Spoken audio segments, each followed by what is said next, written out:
Haribol. Hare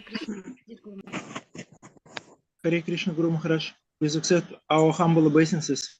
Hare Krishna, Hare Krishna, Guru Hare Maharaj. Krishna. Hare Krishna, Guru Maharaj. Hare Krishna, Guru Maharaj. Hare Krishna. All together, Jai Ho. So, can start. Vasant also here. Huh? And Начнем.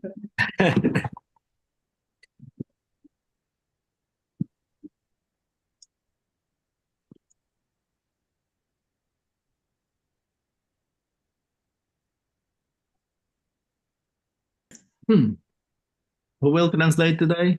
Madhur. Me, Guru Maharaj, by your mercy. Hare Krishna. It's very nice. Good topic. Thank you, Guru Maharaj. Hare Krishna. Actually, good topic for everyone. Говорит Гуру Махарадж, что тема хорошая для меня, но на самом деле для всех хорошая тема. Jaya Radha Madhava Kunja Bihari. Jaya Radha Madhava Kunja Bihari. Gopijana Vallabha Girivardhari. Yashodanandana Prajatana Ranjana. Yashodanandana Prajatana Ranjana. Yamunatira Vanachari. Jaya Radha Madhava Kunja Bihari.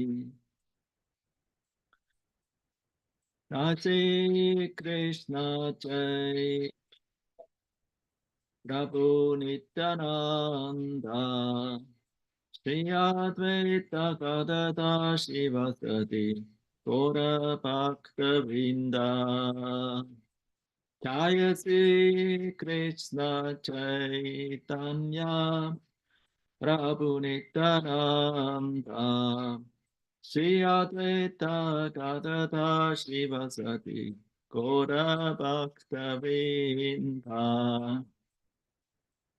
Hare Krishna, Krishna Krishna, Hare Hare, Hare Rama,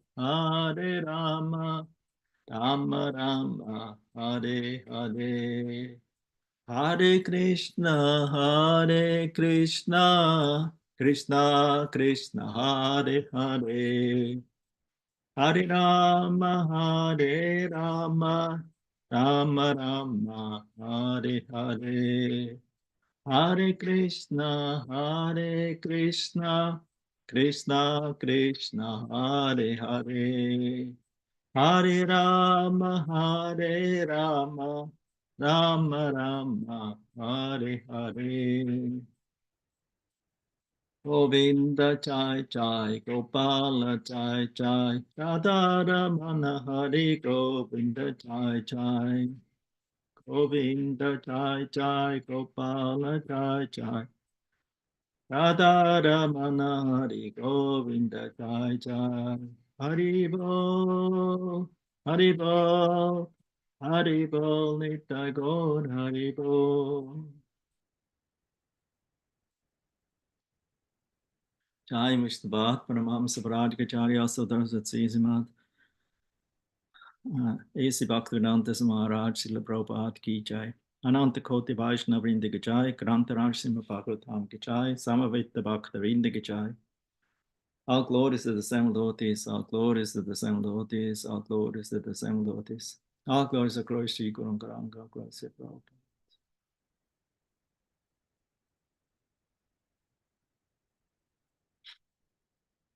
Om Namo Bhagavate Vasudevaya. Om Namo Bhagavate Vasudevaya. Om Namo Bhagavate Vasudevaya. So today we read from Srimad Bhagavatam, 3rd canto, 15th chapter, text 46 to 50. that's until the end of the chapter, has 50 verses. And it describes the remorseful or devotional prayers of the Kumaras in pure devotion. Сегодня читаем третью песнь, 15 главу, тексты с 46 по 50 до конца этой главы, где описываются искренние молитвы преданных Господу, молитвы мудрецов. Kumara uchu yontar hitikato pituratmanam tvam sodyaiva no nayana mula manantaradha yarieva kama vivarena kuham gatona pitranuvanitaraha bhavat udhavena. Translation and purport by His Divine Grace Srila Prabhupada Ki Jai. The Kumaras prayed, our dear Lord, therefore, so they're like one soul in 4 bodies, and so they can offer their prayers all together in one. Кумары сказали, здесь кумары обращаются как одна душа в 4 телах, поэтому они могли предлагать свои молитвы как от одного лица. Like a chorus. Как будто хором. So, our dear Lord, you are not manifested to rascals, even though you are seated within the heart of everyone. But as far as we are concerned, we see you face to face, although you are unlimited. The statements we have heard about you from our father Brahma through the years have now been actually realized by your kind appearance.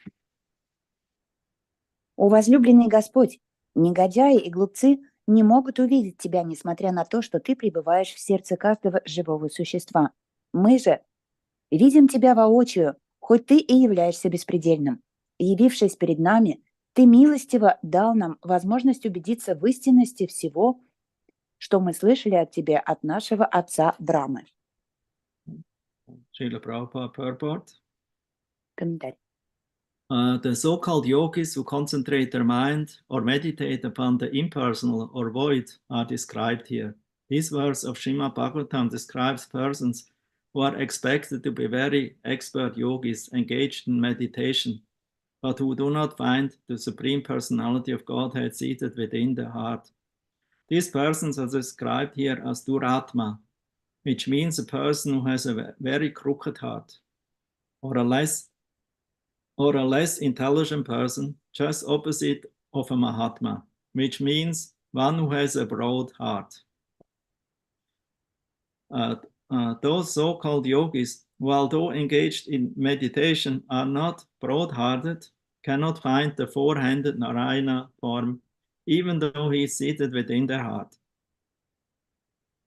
Although the first realization of the Supreme Absolute Truth is impersonal Brahman, one should not remain satisfied with experiencing the impersonal effulgence of the Supreme Lord. In the Upanishad also, the devotee prays that the glaring effulgence of Brahman may be removed from his eyes so that he can see the real personal feature or form of the Lord and thus satisfy himself fully. Similarly, although the Lord is not visible in the beginning because of his glaring bodily effulgence, if a devotee sincerely wants to see him, the Lord is revealed to him. It is said in the Bhagavad Gita that the Lord cannot be seen by our imperfect eyes. He cannot be heard by our imperfect ears, and he cannot be experienced by our imperfect senses. But if one engages in devotional service with faith and devotion, then God reveals himself. So we can read up here. Don't read further. Huh? Then we will continue after that. Окей. В данном стихе говорится о так называемых йогах, которые, занимаясь медитацией, сосредоточивают ум на чем-то безличном или на пустоте. Этот стих Шримад Бхагаватам описывает людей, которые слывут совершенными йогами и занимаются медитацией, но не могут найти Верховного Господа, пребывающего в их сердцах. Кумары называют их здесь дуратмами, людьми с лживым сердцем или людьми недалекими, в противоположность Махатме, человеку с благородным сердцем. Это и так называемые йоги, хотя и занимаются медитацией, не относятся к числу людей с благородным сердцем и потому не могут увидеть четырехрукого Нараяну, несмотря на то, что он находится у них в сердце. Осознание абсолютной истины, осознание безличного Брахмана является первой ступенью постижения абсолютной истины. Однако мы не должны довольствоваться созерцанием безличного сияния Верховного Господа. Вышепанишат преданный просит Господа убрать покров ослепительного сияния Брахмана, чтобы он мог увидеть его личностную форму и тем самым обрести полное удовлетворение. Таким образом, даже если вначале преданный не видит Господа, который скрыт ослепительным сиянием своего тела, Господь обязательно откроет себя тому, кто искренне хочет увидеть его. В Бхагавад-гите говорится, что Господа невозможно увидеть нашими несовершенными глазами, услышать нашими несовершенными ушами, как невозможно ощутить его присутствие нашими несовершенными чувствами. Но тому, кто служит Господу с верой и преданностью, он сам открывает себя. Here the four sages, named Sanat Kumar, Sanatana, Sanandana, and Sanaka, are described as actually sincere devotees. Although they had heard from their father, Brahma, about the personal feature of the Lord, only the impersonal feature, Brahman, was revealed to them. But because they were sincerely searching for the Lord, they finally saw his personal feature directly, which corresponded with the description given by their father. They thus became fully satisfied. Here they express their gratitude because although they were foolish impersonalists in the beginning, by the grace of the Lord they could now have the good fortune to see his personal feature. Another significant aspect of this verse is that the sages describe their experience of hearing from their father Brahma, who was born of the Lord directly. In other words, the disciplic succession from the Lord to Brahma, and from Brahma to Narada, and from Narada to Vyasa, and so on, is accepted here. Because the Kumaras were sons of Brahma, they had the opportunity to learn Vedic knowledge from the disciplic succession of Brahma directly, and therefore, in spite of their impersonalist beginnings, they became, in the end, direct seers of the personal feature of the Lord.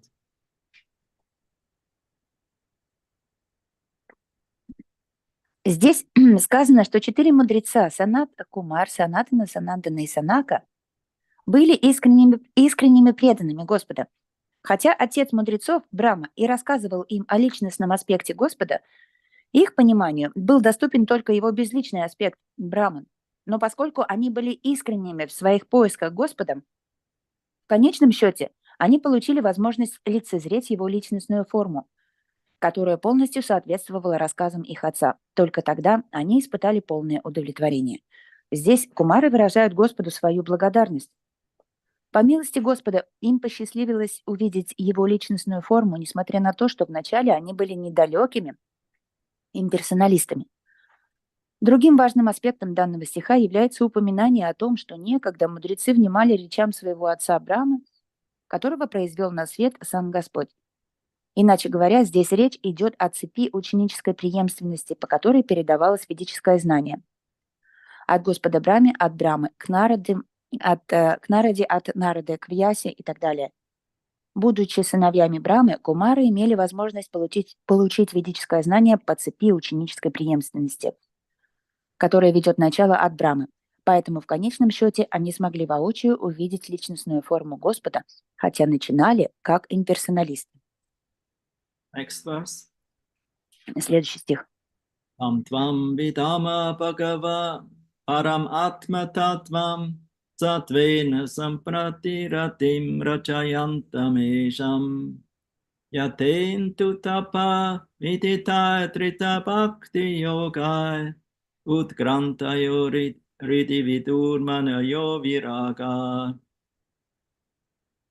We know that you are the supreme absolute truth, the personality of Godhead, who manifests his transcendental form in the uncontaminated mode of pure goodness, Vishuddha Sattva. This transcendental eternal form of your personality can be understood only by your mercy, through unflinching devotional service, by great sages whose hearts have been purified in the devotional way. Нам известно, что ты – высшая абсолютная истина, личность Бога, которая являет свою трансцендентную форму в гуне неоскверненной чистой благости. Постичь эту трансцендентную вечную личностную форму можно, лишь снискав твою милость, которую ты даруешь тому, кто неуклонно следует по пути преданного служения, великим мудрецам, чье сердце очищено преданностью Господу. Purport. The absolute truth can be understood in three features: impersonal Brahman, localized Paramatma, and Bhagavan, the Supreme Personality of Godhead. Here it is admitted that the Supreme Personality of Godhead is the last word in understanding the absolute truth. Even though the four Kumaras were instructed by their great learned father, Brahma, they could not actually understand the absolute truth. They could only understand the supreme absolute truth when they personally saw the personality of Godhead with their own eyes. In other words, if one sees or understands the supreme personality of Godhead, the other two features of the absolute truth, namely impersonal Brahman and localized Paramatma, are also automatically understood. Therefore, the Kumaras confirm, you are the ultimate absolute truth. The impersonalists may argue that since the Supreme Personality of Godhead was so nicely decorated, he was therefore not the absolute truth. But here it is confirmed that all the variegatedness of the absolute platform is constituted of Shuddha Sattva, pure goodness. In the material world, any quality, goodness, passion, and ignorance is contaminated. Even the quality of goodness, Sattva, here in the material world is not free from tinges of passion and ignorance. But in the transcendental world, only pure goodness, without any tinge of passion or ignorance, exists. Therefore, the form of the Supreme Personality of Godhead and his variegated pastimes and paraphernalia are all pure Sattva Guna. That means Vishuddha Sattva. Such variegatedness in pure goodness is exhibited eternally by the Lord for the satisfaction of the devotee. The devotee does not want to see the Supreme Personality of Absolute Truth in voidness or impersonalism.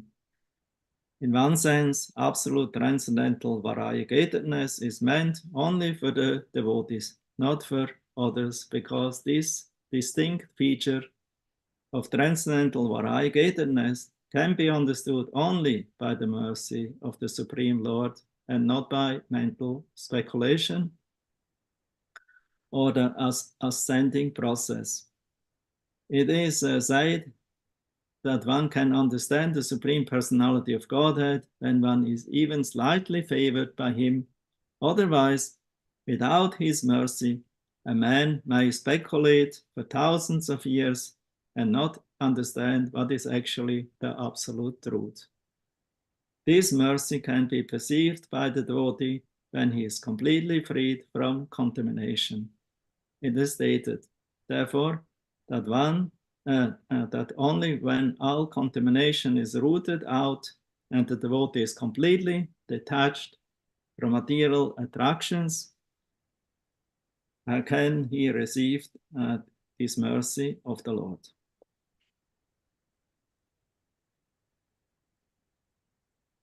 Комментарий. Абсолютную истину познают в трех аспектах, как безличный браман, локализованную параматму, и Бхагавана, верховную личность Бога.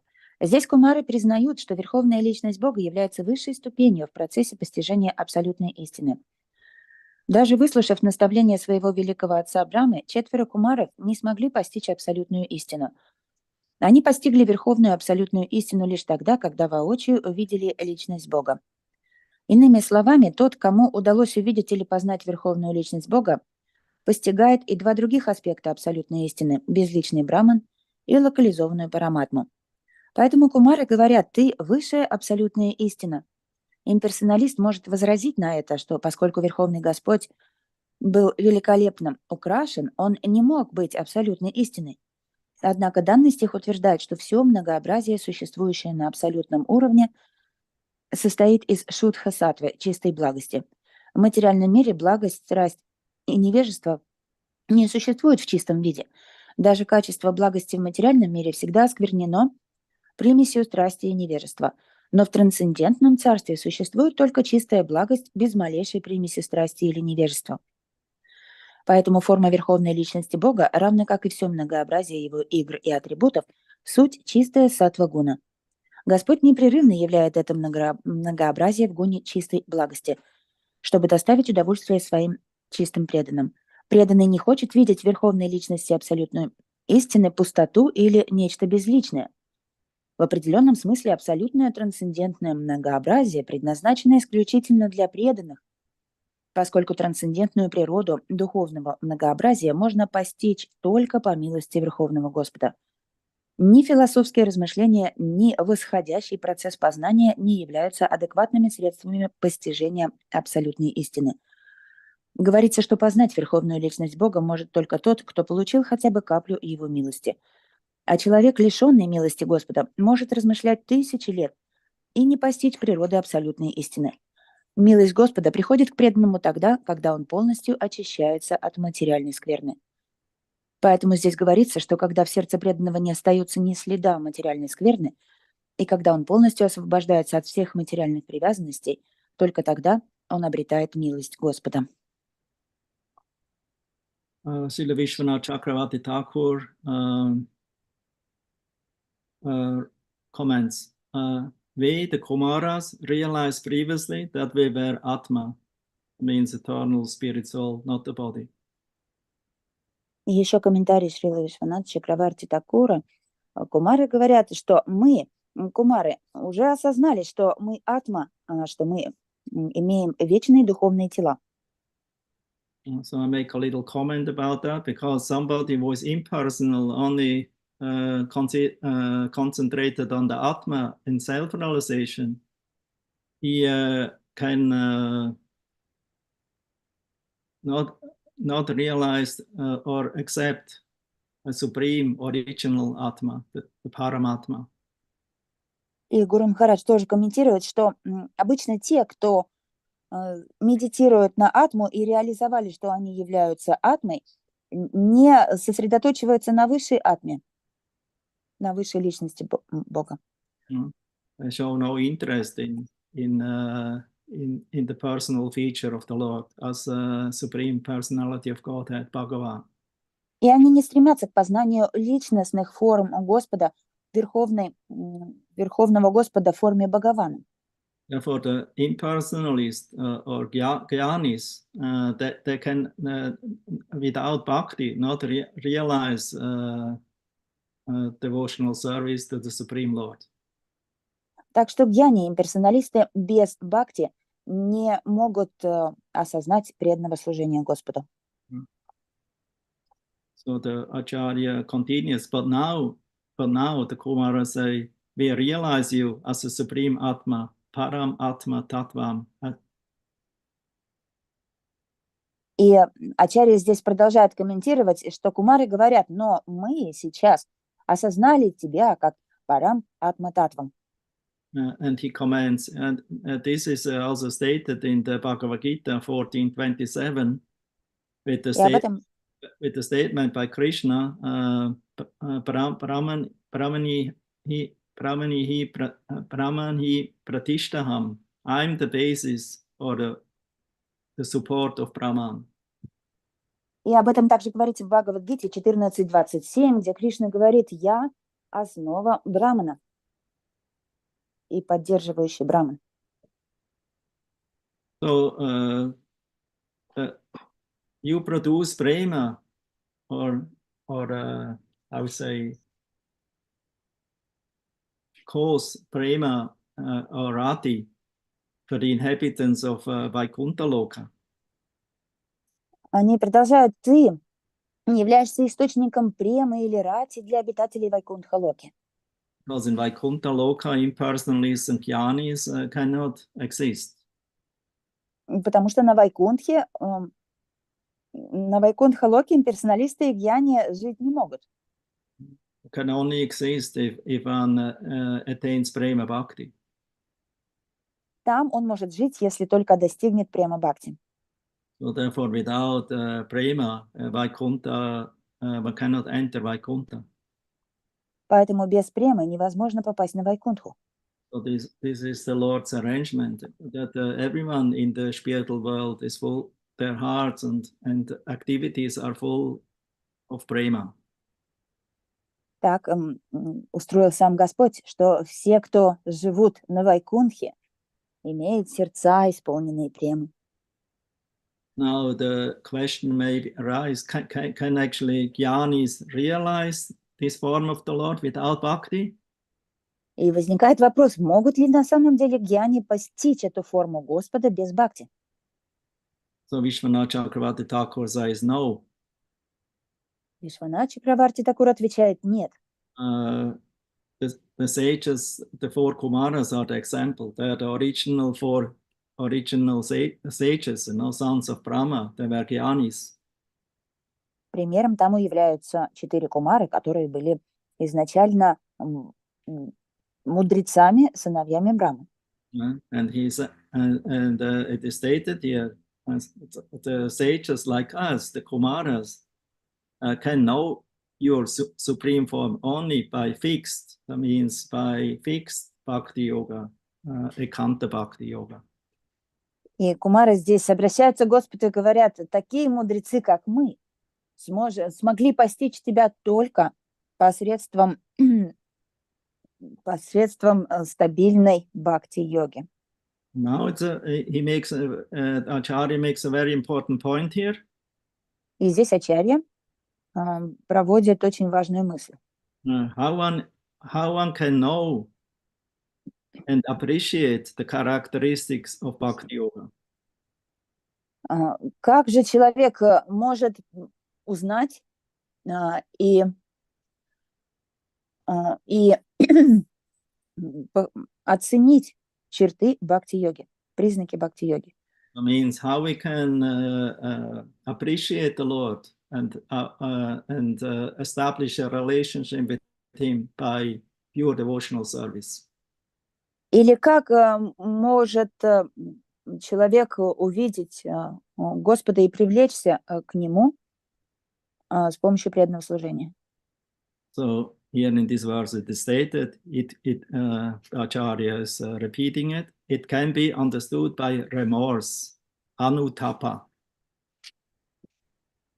И здесь Ачарья говорит, что ответ на этот вопрос дается в этом стихе, что это возможно с помощью анутапа. Because the Kumaras, they felt great remorse, great regret, because they cursed the two servants of Lord Narayana, of Lord Vishnu, of Vaikuntha.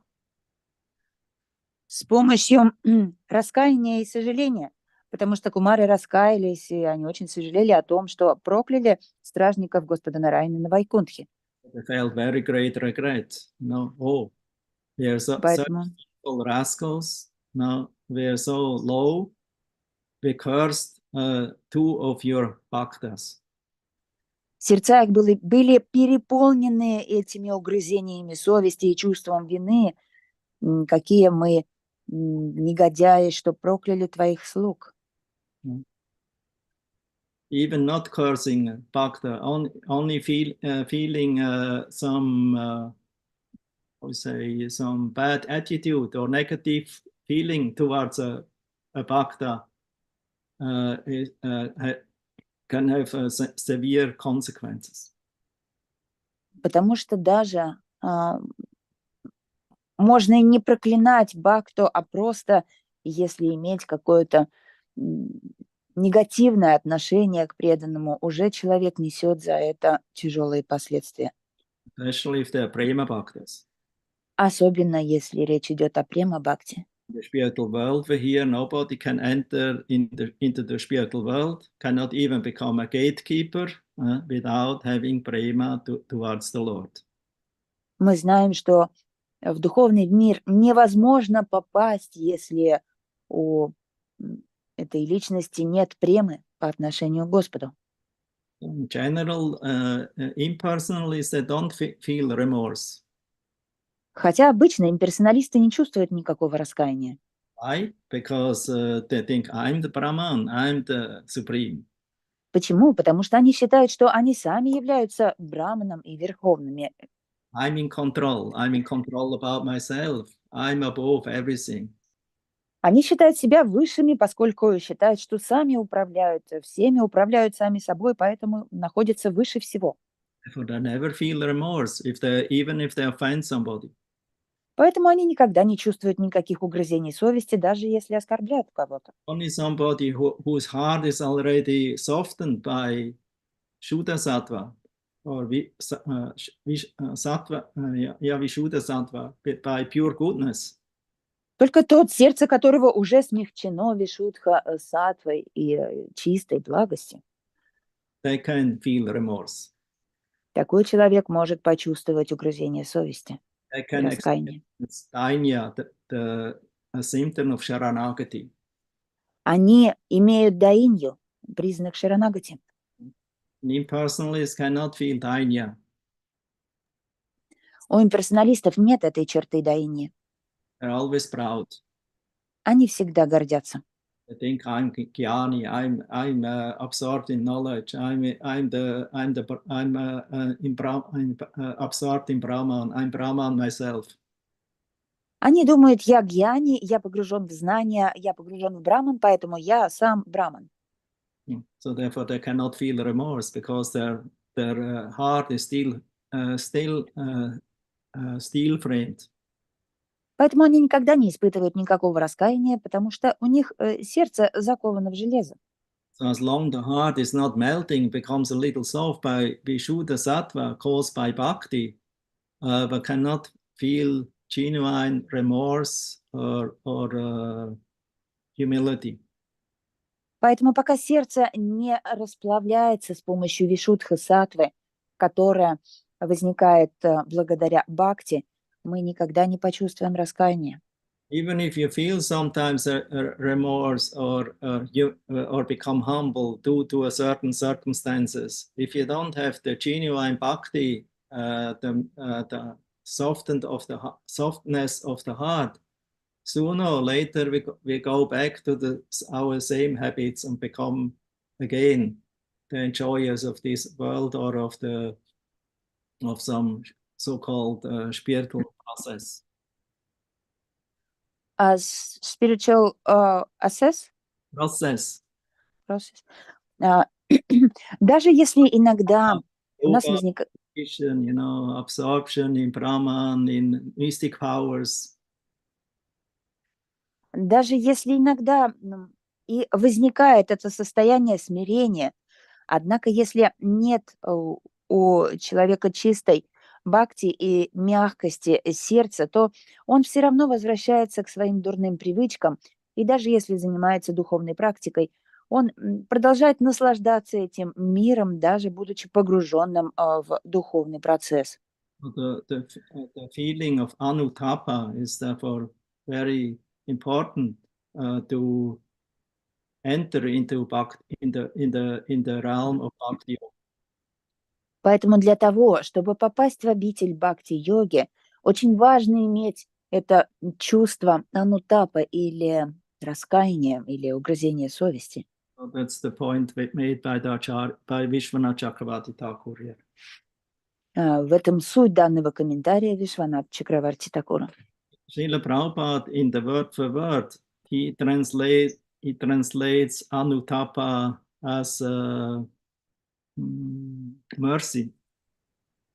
Шрила Прабхупада, а в пословном переводе называет слово анутапа милость.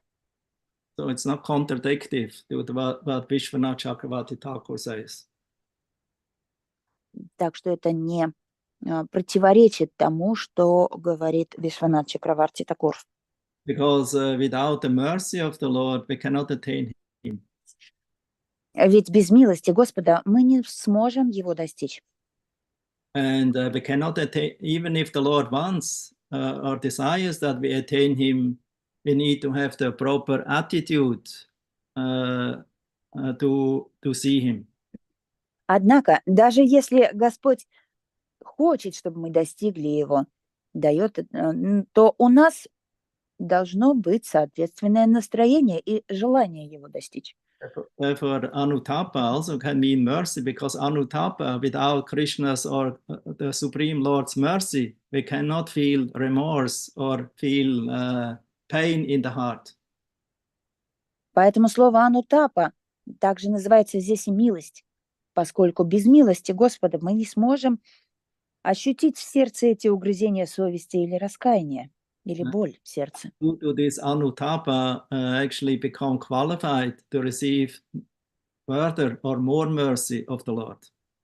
Благодаря этой анутапе мы становимся достойными получить еще больше милости Господа. As we have heard, originally the four Kumaras, they are born first of the sons of Brahma from his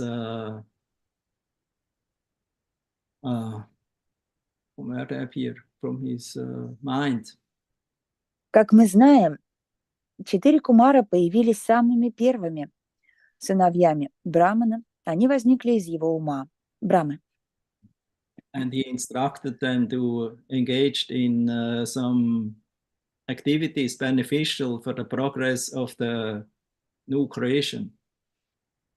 И он дал им наставление заниматься деятельностью для размножения человечества. But the four Kumaras, they rejected the proposal of their father. Но 4 кумара отвергли предложение своего отца. Because they thought, this is not our plan, this is because we are already absorbed in the Brahman. Потому что они видели, что это не совпадает с их планом, поскольку они уже погружены в Браман. Actually, in one sense, it's a great offense to reject the order of the father and guru. С одной стороны, это тяжкое оскорбление, отвергнуть наставление отца или гуру. Or of some superior. Или старшего. So, but the four Kumaras, they felt, okay, we don't have to follow because we already feel the call from inside for something higher. Но 4 кумара решили, что они могут это сделать, поскольку у них изнутри уже было стремление к чему-то высшему, чем размножение. Understanding of higher means no activity, just being absorbed in Brahman. Их понимание стремления к высшему было отсутствие деятельности, то есть погруженность в Браман. And relish Brahmananda, the joy, the unlimited happiness of being one with the Absolute. И наслаждаться Браманандой, то есть безграничным счастьем единения с Абсолютом. For them, any activity is considered Maya. Для них деятельность считается майей. But Brahma's plan was, no, you should engage. You should not just be submerged in Brahman and do nothing. Однако план Брамы был таков, что они должны были быть заняты деятельностью, а не просто погружаться в Браман и ничего не делать.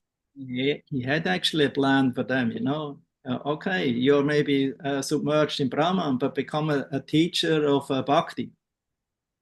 У него был свой план на своих сыновей. Он сказал, хорошо, можете быть погруженными в Браман, но вы должны стать учителями Бхакти. That they could not accept. И с этим они не смогли согласиться. Although they heard about the glories of Lord Narayana from Brahma's own mouth, Хотя они слышали о славе Господа Нараяны из уст самого Брамы. It only entered the ear and went out in the other ear. Но это знание лишь вошло в одно ухо и из другого уха вылетело. They thought, oh, what our Father is telling us here. We are interested in Nirguna Brahman, and he speaks now about something with Saguna, with quality. Они подумали, о чем это нам говорит отец. Мы заинтересованы в Ниргуна Брамане, а он говорит нам о Сагуне, о том, что имеет качество. Oh, how can the unlimited, pure, all blissful Brahman have quality? Because quality is a cause of misery. Как может этот безгранично чистый браман иметь какие-то качества? Потому что иметь качество значит получить страдания. It's a cause of illusion, to bewilder the conditioned soul. Therefore, this material world is existing. Ведь это причина иллюзии, которая обусловливает душу, и поэтому этот материальный мир исполнен страданий. But we, the four Kumaras, we have no interest in this material existence. We want to come out of it. Но мы, 4 Кумара, не стремимся к материальному существованию, мы хотим выбраться из него. Or at least peacefully live in it without becoming influenced by the gunas. Или хотя бы жить здесь спокойно, безо всякого вовлечения в гуны. Therefore, that's the cause why they refused the order of Brahma, who was actually their guru. Поэтому они отвергли наставление Брамы, который являлся их гуру. Of course, we understand the four Kumaras, they're Leela avatars. They appear to show the world a path, a way. С другой стороны, ясно, что поскольку кумары были лила-аватарами, они явились сюда для того, чтобы указывать путь. So therefore, the Kumaras refused the order of Brahma. Сначала кумары отвергли наставление Господа Брамы. Yet we don't do that. Нет, мы этого не сделаем. We are not interested in any form and activities and qualities. Мы не хотим заниматься никакой деятельностью и вовлекаться ни в какие качества. We only want to go deeper and deeper into the Brahmananda. That means the unlimited joy of Brahman realization. Мы просто хотим еще глубже погружаться в Брамананду, безграничное счастье осознания Брамана. And as we heard, that upset Brahmaji very much. И как мы знаем, их ответ очень расстроил Брамаджи. It's not nice when the father or teacher tells you something and the disciple or the son is refusing. И это совсем неправильно, когда отец дает наставление или гуру дает наставление, а сын отказывается от этого. It is not in the cooperative spirit. Это противоречит духу сотрудничества. Oh, we cannot go directly in contact with the Lord, so we have to go through his representative, the guru, and the spiritual authority, parampara. Мы не можем напрямую приблизиться к Господу. Для этого у нас есть наставники, духовные наставники и парампара. Через них мы можем приблизиться к Господу. Not the Jnani process. Jnani, they only accept maybe in the beginning some lessons, some teaching, but in the end they consider themselves, I'm Brahman myself, I'm God myself, and they give even the teacher a kick. Но в практике гьяни как поступают? Они могут воспользоваться наставлениями своего гуру или высших наставников, но потом, когда начинают уже реализовывать браман, они отвергают гуру, просто его выкидывают и говорят, что они сами теперь себе гуру и высшие наставники. Or ignore his desire or his instructions. Поэтому они пренебрегают наставлениями и желаниями гуру. Then we have no blessing. Из-за этого они не получают благословений. then we are dependent on ourselves, I mean, on our own endeavor for progressing. И тогда мы в нашем прогрессе рассчитываем только на себя. So the Jnani and Yogi, that means, as I described last time, this Astanga Yogi, their process is by their own endeavor to make progress in self-realization and in spiritual life. Гьяни и йоги, аштанга и йоги, как мы обсуждали ранее, они рассчитывают только на себя, на свои силы в своем прогрессе в духовной жизни. They're certainly called transcendentalists, yogi, jnani, bhakta, they're all transcendentalists. И их, безусловно, называют трансценденталистами. Бхакти, йоги, гьяни. Все это трансценденталисты. Because they don't have interest in the samsara, in the maya samsara, in this cycle of maya, of repeated birth and death. Поскольку они не проявляют интереса к самсаре, к миру майи, повторяющихся рождений и смерти. So, from that point of view, all the transcendentalists have the same basis understanding. С этой точки зрения все трансценденталисты имеют одну и ту же основу и понимание. Body, we are spirit soul, we're eternal, we have nothing to do with this material creation and with the gunas of the material energy. Они понимают, что являются духовной душой, что они не имеют отношения к этому материальному творению, что они стремятся к духовной энергии. This is all illusion. А материальный мир – все это иллюзия. Yes, certainly it is illusion, but in the same time, the material energy is also an energy of the Supreme Lord. It's not independent. Конечно, это иллюзия, но с другой стороны, материальный мир – это энергия Господа. Она не может быть независимой от Господа. And therefore, when I also can become purified, can make advancement by the in this material world by acting in the proper consciousness.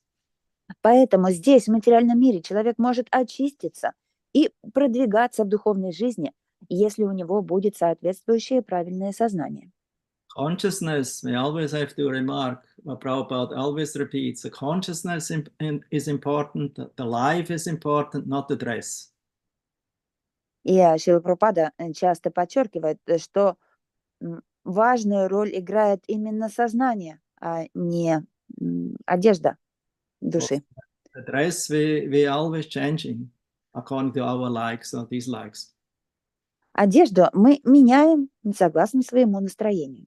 And the dress doesn't make the life, the person. И эта одежда, то есть материальное тело, оно не является личностью. Therefore, our main concern is the life, not the dress. А поэтому наш главный интерес – это жизнь, душа, а не эта внешняя оболочка. Because it is the life that is eternal. Потому что ведь то, что вечно – это жизнь. Dress is temporary. А одежда или оболочка временно. But the devotee doesn't completely reject the dress. Однако преданный не отказывается от этой одежды. The impersonalists reject everything. А имперсоналисты отказываются от всего. Brahma Satyam Jagat Mitya. The only Brahman is the real thing. This Jagat, this universe is Maya. It's Mitya. It's changing all the time. It's illusion. Они говорят, что то, что по-настоящему существует, это Браман. А это Джагат, Вселенная, она майя, иллюзия, она временна. Brahma Satya. Brahma, no, only Brahma is the truth. Брахма Сатья, истинный только... Jagat is illusion. It's Mitya. It's temporary. Единственная истина – это Браман, а Джагат – это иллюзия и временно. So therefore we are concerned about the consciousness, the life.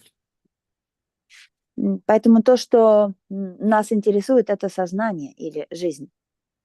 And the Bhagavatam, as I mentioned last time also, and several times before, Bhagavatam says there are three kinds of processes. The beginning, impersonalistic Brahman realization. Second, meditation about universal form. And the next one, the Paramatma realization. Поэтому я как часто говорю, что этот духовный путь состоит из трех аспектов. Это имперсонализм, медитация на вселенскую форму и параматма. Then Paramatma, the third one. Осознание параматмы, третий этап. Paramatma means the personality of Godhead realization in everyone's heart. Осознание параматмы значит осознание, что в сердце каждого находится Верховная Личность Бога. In every living, in every form, in every atom even. В каждом живом существе, в каждой форме и в каждом атоме. And from that realization of Paramatma, ultimately one can realize that also the Lord is also existing outside of the heart. И на этом уровне осознания параматмы человек приходит к осознанию, что Господь находится и также снаружи, за пределами сердца. And why should the Lord live in everyone's heart, even of those who have no interest in Him? Но зачем Господу жить в сердцах тех, кто не стремится к Нему? And in the same time should not exist outside of everything. И почему бы ему не жить за пределами всего? So in the Bhagavad Gita we learn the Lord is simultaneously present in every atom, in everyone's heart, but in the same time He is also above everything. Однако из Бхагавад-гиты мы знаем, что Господь присутствует и внутри каждого атома, и внутри сердца каждого живого существа, но также и за пределами всего. And He lives even in the heart of a hawk, Он живет в сердцах даже свиньи in the heart of a dog, in the и heart собаки, of the non-believer, of the atheist. и даже в сердцах неверующих атеистов. The Lord is, in this sense, impartial. He is neutral. А в этом смысле Господь является беспристрастным и нейтральным. But still He guides everyone. И все равно Он ведет каждого. But not prejudiced, you know, I think because he acted like that, therefore he should get this and that reaction. И Он не имеет никаких предубеждений к живым существам. Он не считает, что поскольку он повел себя так и так, и я ему назначаю такую-то реакцию. There's no thinking needed in the super soul. Сверхдуша не имеет необходимости думать. Only we think all the time. Думаем постоянно только мы. Super soul doesn't have to think, oh, how to punish them, how to avoid this one. То есть сверхдуша, она не считает так, этого нужно наказать, этого нужно поощрить. So how to act with that and how to act with that? Oh, that would be a very tough job. Если бы сверхдуша постоянно думала, как с этим поступить, как с другим поступить, это была бы очень сложная работа. This we only have such an thought about the Lord as a super soul if we don't understand actually His nature. Если мы воспринимаем Господа таким образом, что сверхдуша думает, то мы не понимаем на самом деле природу Господа. What is the nature, the number one nature of the super soul? Какова основная черта природы сверхдуши? It's ananta. Она ананта, Ananta means unlimited. то есть безгранична. And therefore he's also known as Vibhu. Vibhu means he is unlimitedly great. И также его называют, сверхдушу называют вибху. Вибху означает безгранично велика. But because Paramatma is God aspect, although he's unlimited and is unlimitedly great, because he is all perfect, so he also becomes unlimitedly small. Параматма имеет аспект Бога. Она безгранично велика, но также она и безгранично мала. It's not that he has to become unlimitedly small, he's always simultaneously biggest and the smallest. Она может быть одновременно и самой большой, и самой маленькой. Therefore, he can be always, he's naturally always present everywhere. Поэтому Параматма по своей природе всепроникающая и присутствует везде. Doesn't have to think, in whose heart should I appear now? Поэтому ей нет необходимости думать, в чьем сердце мне сейчас проявиться. No, he's already there. Она уже и так присутствует в сердцах всех. Because there is no existence without the presence of the Lord. Потому что без присутствия Господа в теле тело не может жить. As we heard, everything is resting on Brahman. Everything is resting on the Brahman. That means on the spiritual nature of the Lord. Как мы знаем, все существует на основе Брамана, все покоится на Брамане, то есть все существует на духовной энергии Господа. Without Brahman, there is no existence. There is no life. Без Брамана вообще нет жизни. So the Brahman is the real thing, Satya, and material things. What is not related with the Brahman, this is, how we say, this is, yeah, it's actually not existing. It's dead. It's asat. То, что поистине существует, это именно Браман, а все остальное, это материальное существование, это мертвая материя, асад. Brahman is sat. Material existence, just these material things, if it is not related with the sat, then it is asat. Браман – это сад, а все, что не связано с Браманом, является асад. So therefore it is useless. И бесполезно. Even the jnani, the yogi, it is useless if it is not connected with the bhakti in relation to pure devotional service to the unlimited Supreme Lord Ananta.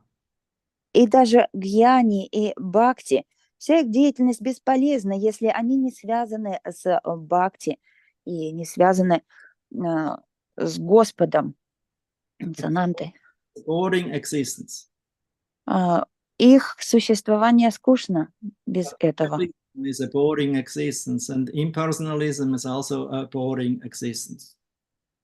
Погружение в Браман – это скучная жизнь, и жизнь имперсоналистов тоже скучная.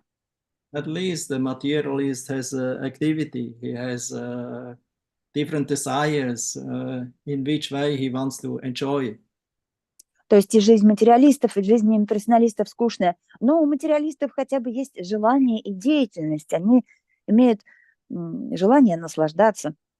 Jnanis and yogi, they have no such desires anymore. А у гьяни и йогов нет таких желаний. At least the real ones. По крайней мере, настоящих желаний. Don't speak about the pseudo jnanis and the pseudo yogis. То есть если речь идет о настоящих гьяни и йогах, а не лже-гьяни и лже-йогах. It's also a point what Prabhupada again and again made. You know, he was completely, he could not accept this pseudo or cheating yoga and meditation processes. Это еще один момент, на который Шрила Прабхупада обращает внимание, что он вообще не мог всерьез воспринимать этих псевдогьяни и псевдойогов. Therefore, as the Kumara said, they're really unfortunate. Так что кумарам В этой истории им по-настоящему повезло, because they are rascals. потому что на самом деле они повели себя неблагородно, Verse 46. как об Не про этом Кумаров, это про описывается. йогов. э, Псевдо-йоги неудачливы. Да, псевдо-йоги неудачливы, потому что, как описывается в тексте 46, они являются негодяями. The Kumaras, they also consider themselves, they also actually belong to these rascals. И кумары тоже себя отнесли к таким негодяям, Because we rejected the order of our Guru, although we heard him, our father, descriptions about you, but we are ignored it. мы отвергли наставления своего отца, то есть переживали они, хотя он говорил нам о твоей славе, но мы этим пренебрегли. It's like all the young people. Как и вся молодежь. They all were young at one time, children and youth. Мы все когда-то были юными и детьми тоже. Maybe all remember, we were all on the point where we could not accept authority from parents and from teachers. И вы все помните, что мы были в таком возрасте, когда мы не слушались родителей, не слушались учителей. Because we thought we were laughing inside about them. We know it much better because we are modern now. We are in the modern time. Мы не воспринимали их всерьез и даже смеялись над ними, думая, что мы современные, мы знаем лучше. And I cannot accept the theory from old school, of people. I don't see them happy. They're suffering. They're miserable. They do so much nonsense. I cannot accept that. Также дети и молодежь считают, что не могут они всерьез воспринять наставления этого старшего поколения, которое само страдает, которое нам навязывает какую-то старую школу жизни, но сами при этом страдают. We only want to accept that what we realize ourselves. Мы хотим следовать только тому, что мы постигли сами. Not some theory or something, but anyway, doesn't work. А не какие-то теоретические знания, которые нам говорят старшие, и то, что в любом случае не действует. Any generation is in that Maya. Вы знаете, что любое поколение находится в такой майе. In our age, we speak now about the young. Oh, just see how they're doing. But when we were in that age, we have already forgot. We had the same kind of mentality, just maybe in a different way. Мы в нашем возрасте смотрим на молодежь и говорим, какие глупости они делают, осуждая их. Но мы при этом забываем, что когда сами были в их возрасте, делали то же самое. Always in opposition, always obstinate. Они всегда с нами спорят и всегда не соглашаются. No.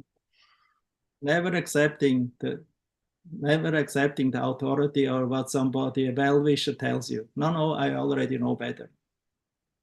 Никогда не принимают старших доброжелателей. Они говорят, я сам лучше знаю. This is your opinion, I have my opinion. Это твое мнение, но у меня свое. Now the modern way of life says, okay, let everyone have their opinion. И сейчас в современном мире все хотят иметь свое мнение. Cannot even tell anyone anymore something about the truth. Otherwise, you're interfering in somebody's private opinion.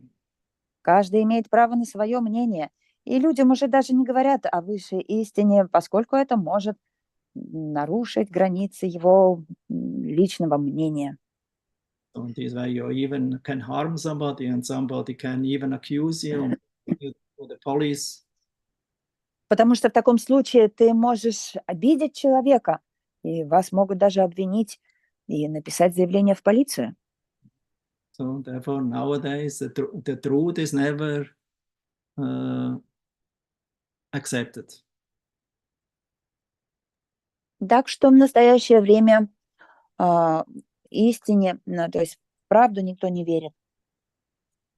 But if you speak untruth or lies and half-truth, oh, that is very nice. Если же говорить неправду или полуправду, то это легко принимается. The whole world, is following the cheating gurus, the rascals. Поэтому весь мир следует за гуру-обманщиками и негодяями. Gurus mean authorities. Any kind of authorities like guru. Гуру означает авторитет, любой авторитет. Sri says we should not become guru, father, teacher, mother, father, demigod, a king or a president if you cannot deliver your dependence from the cycle of birth and death. То есть любой старший авторитет или наставник, он является гуру для своих подопечных. Поэтому Ришабха-дев говорит, что если вы не можете привести своих подопечных к Богу, вы не должны становиться ни отцом, ни матерью, ни учителем, ни полубогом. To be in the position of a guru varg means great responsibility. Так что находиться в положении гуру варг – это огромная ответственность. And even if the people are not ready to hear the message, still the truth has to be spoken. Даже если люди не готовы услышать высшее послание, все равно истину нужно говорить. Prabhupada knew most of the people are not ready to receive this message. Still, he was duty bound to repeat the message and the order given by his Guru Maharaj. Шрила Прабхупада знал, что не все его услышат и не все это примут. Однако его долгом было нести послание его Гуру Махараджа. His Guru Maharaj was very merciful. He felt very great compassion, although he also saw the people are rascals. The many rascals are misguided, and even the innocent are misguided by the rascals. But we have to preach. Нести послание и передавать милость своего Гуру Махараджа. Его Гуру Махарадж был очень милостив. Он знал, что люди сейчас введены в заблуждение. И, несмотря на это, мы должны проповедовать и нести им эту милость. Srila Prabhupada told in one Vyasapuja address by him, there are many Vaishnavas who don't show compassion and don't preach. Шрила Прабхупада в одном подношении своему гуру на Вьясапуджи сказал, что многие вайшнавы не имеют сострадания и не хотят проповедовать. Like the Guru Maharaj of Bhaktisiddhanta Saraswati Thakur, he was not a preacher. Например, Гуру Махарадж Бхактисиддханта Сарасвати Такур не был проповедником.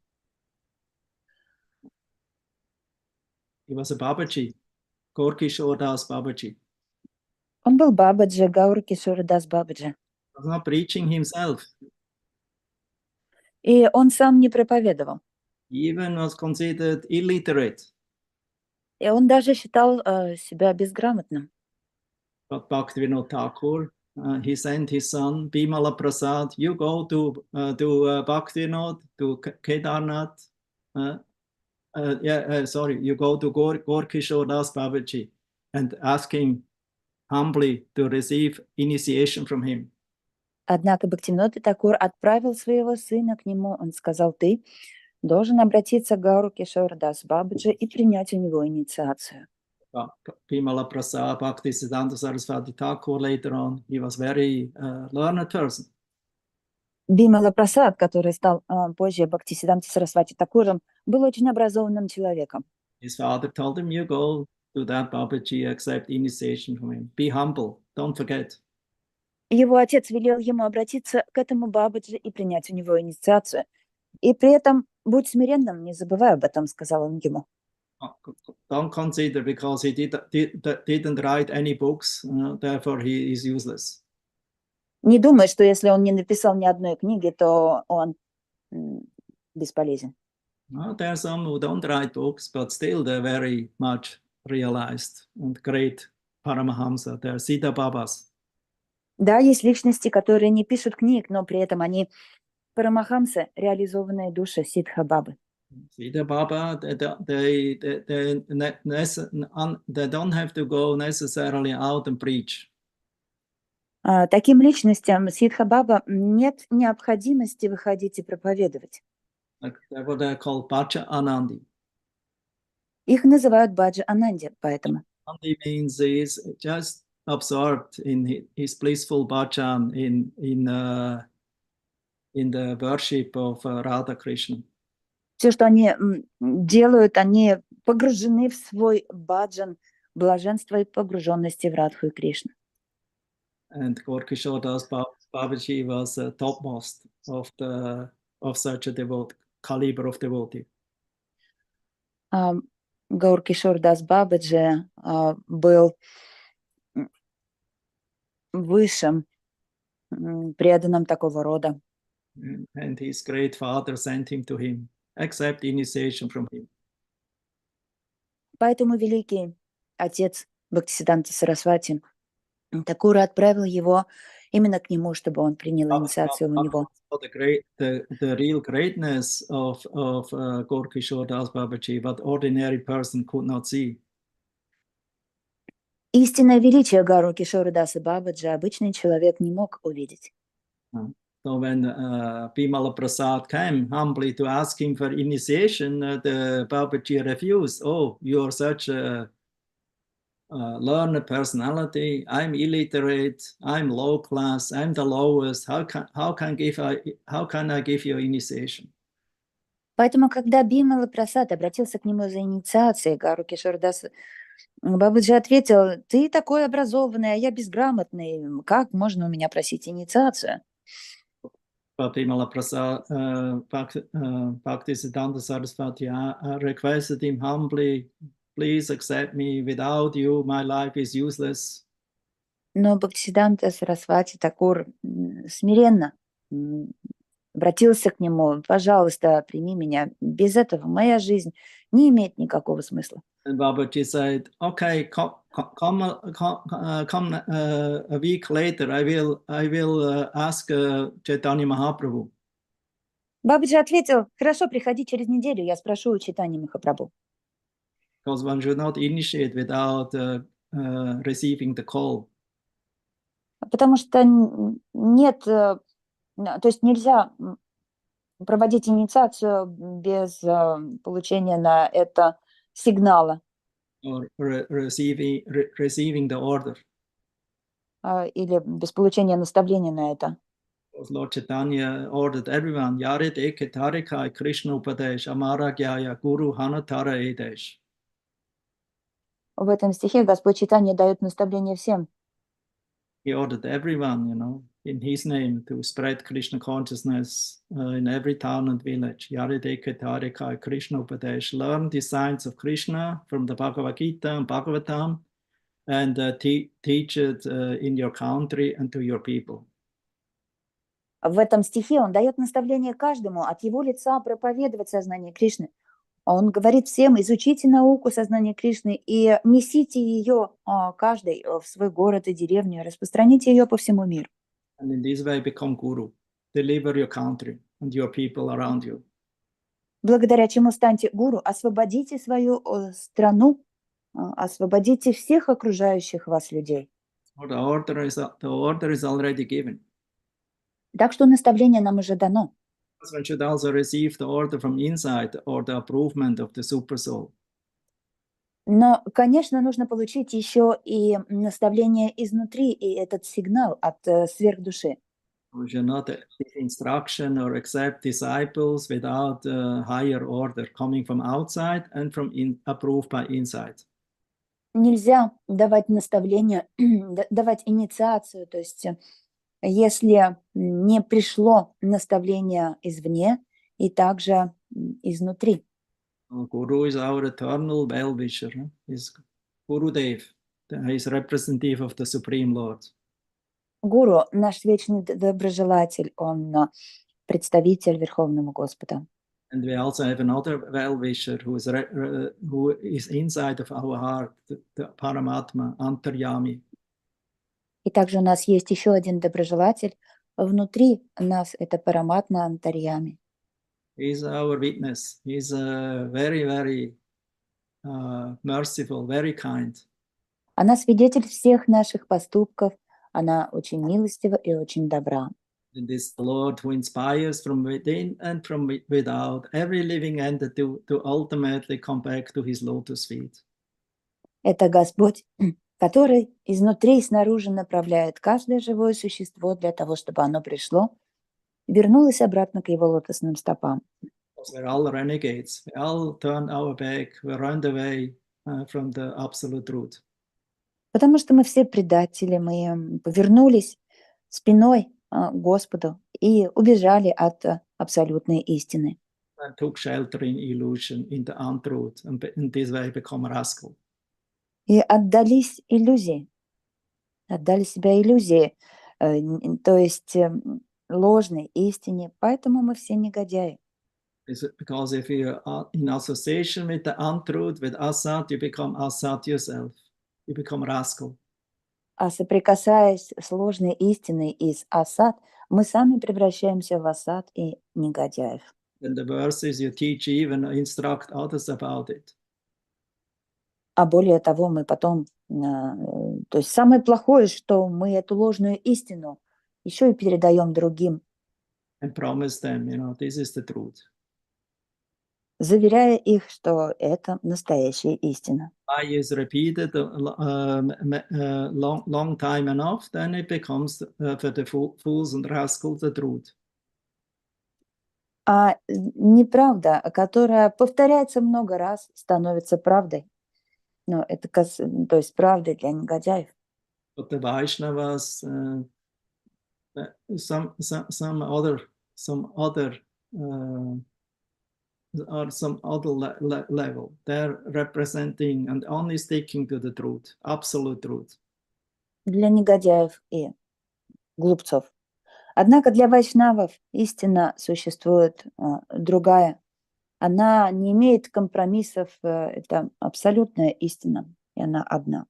And each and every pure Vaishnava is able to deliver a whole universe. А если вайшнав истинный, то есть настоящий вайшнав, он способен освободить всю Вселенную. Don't underestimate the Vaishnava. Поэтому не недооценивайте вайшнавов. Don't, look at him according to the dress and from which background he's coming from. Не судите о вайшнаве по его внешнему облику, по его семейному происхождению, Or high class or low class. по принадлежности к тому или иному классу общества. Vaishnava is always pure because he always has the Lord in his heart and the instructions of the Lord and his superiors. Вайшнав всегда чист, поскольку он несет в себе наставления Господа и своих старших наставников. Vaishnava is the only fortunate person in the world. Вайшнав – это единственная удачливая личность в этом мире. Everyone else is unfortunate. Why? Because everyone is only dependent on his own power. And then Все остальные несчастны, неудачливы. Почему? Потому что они рассчитывают только на свои силы и на свои усилия.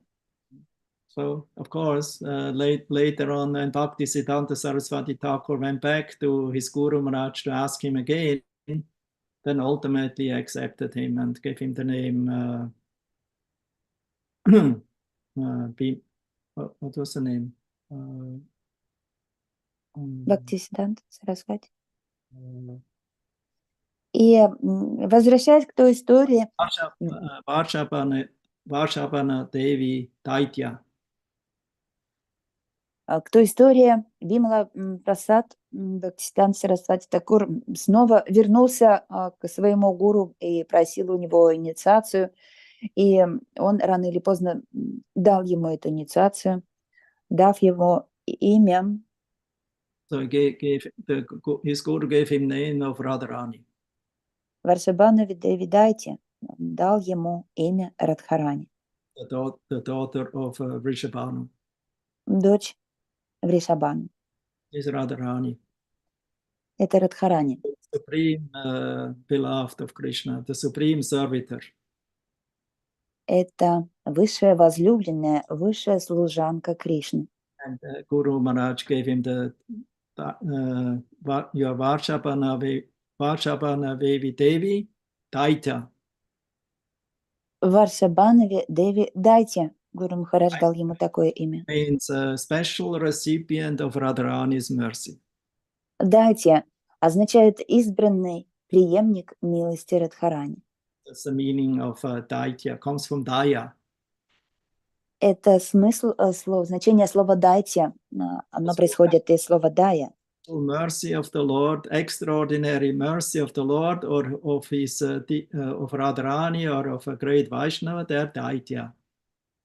Те, кто получили милость Господа в полной мере или какую-то сверхъестественную милость Господа, они называются, или Радхарани, называются дайти.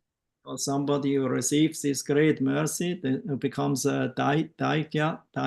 He can engage in very confidential devotional service. Та личность, которая получила эту высшую милость, дайте, может заниматься очень сокровенным преданным служением. But this mercy is not given to the fools and rascals.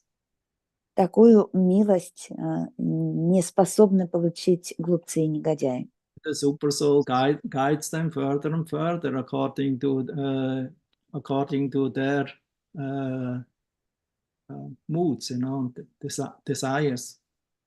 Глупцов и негодяев сверхдуша направляет дальше для исполнения их потребностей и желаний.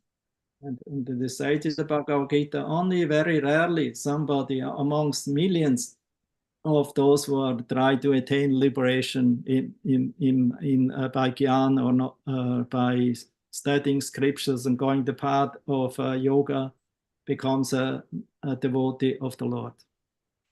В Бхагавад-гите говорится, что очень редко достигает бхакти кто-то из миллионов гьяни и йогов, которые идут духовным путем. Редко кто из них достигает бхакти, преданного служению Господа.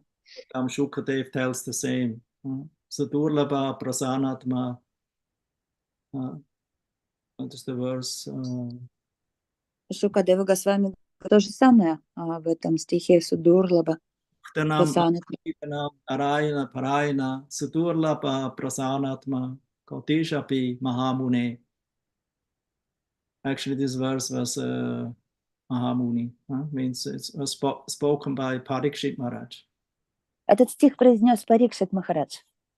Only amongst the thousands of millions who are looking after Sita.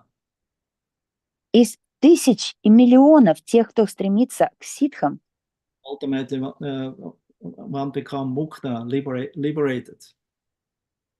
может быть, один достигает освобождения. Only very rarely somebody becomes Narayana Parayana. Очень редко кто-то становится Нарайана Парайна. Sadurlabha prasanatma kotishapi mahamune. Only very rarely somebody becomes a devotee. Только очень редко кто-то становится преданным. And the preacher knows that. И проповедник знает об этом.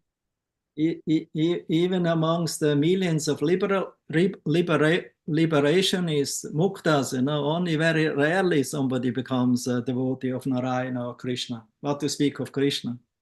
Даже среди миллионов тех, кто достиг освобождения, редко кто говорит о Нараяне и о Кришне. Krishna is even more difficult.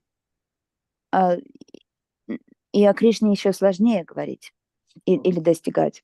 People become attracted to the Narayana feature, but to Krishna's feature, not so much attraction. Люди в основном привлекаются к облику Нараяны, а к облику Кришны мало кто привлекается. It's also because they're misguided by the impersonalists who actually are not confidential, who actually don't know the nature of Krishna, the real nature. И это из-за того, что они введены в заблуждение имперсоналистами, которые не знают о сокровенной природе Кришны, о его истинной природе. Understand the real nature of Krishna, one needs a special mercy, Daitya. И чтобы понять истинную природу Кришны, человеку необходима особая милость, дайте. Need the mercy of Radharani or of Balaram. Для этого нужна милость Радхарани и Баларамы And the spiritual master who comes in this line. и духовного учителя, который находится в этой цепи преемственности. And one can understand. Тогда человек сможет это понять. Our own sense perception and endeavors, mind control, sense control, yoga practice, we can not achieve the goal of realizing Krishna and receiving Sakshat Darshan of Krishna. А своими же силами, как это делают йоги и гьяни, которые за счет своих усилий пытаются достичь прогресса, они не получают даршана Кришны. Oh, that's very rare. Sudurlabha prasanatma kotishapi mahamune. Либо, если это происходит крайне редко. And not to speak of karmis who are only interested in temporary sense gratification. Не говоря уже о карме, о людях карми, которые заинтересованы только в чувственных наслаждениях. Difficult will be for them to become a pure devotee of the Lord. Для них очень сложно стать чистыми преданными Господа. So therefore the Acharya, he knows about that. Поэтому Ачарья знает об этом. But still he tries. He doesn't try on his own, he tries due to superior order. Зная об этом, о редкости этого явления, он все равно пытается донести это послание всем людям этого мира по милости, опираясь на милость своих вышестоящих наставников. The bona fide Acharya is not self-announced. He is empowered from above. Истинный Ачарья действует не сам по себе, он имеет полномочия свыше. So it's a great mercy. It's great daitya, great mercy and kindness. Поскольку ему дана великая милость, дайте милость и благосклонность. And also,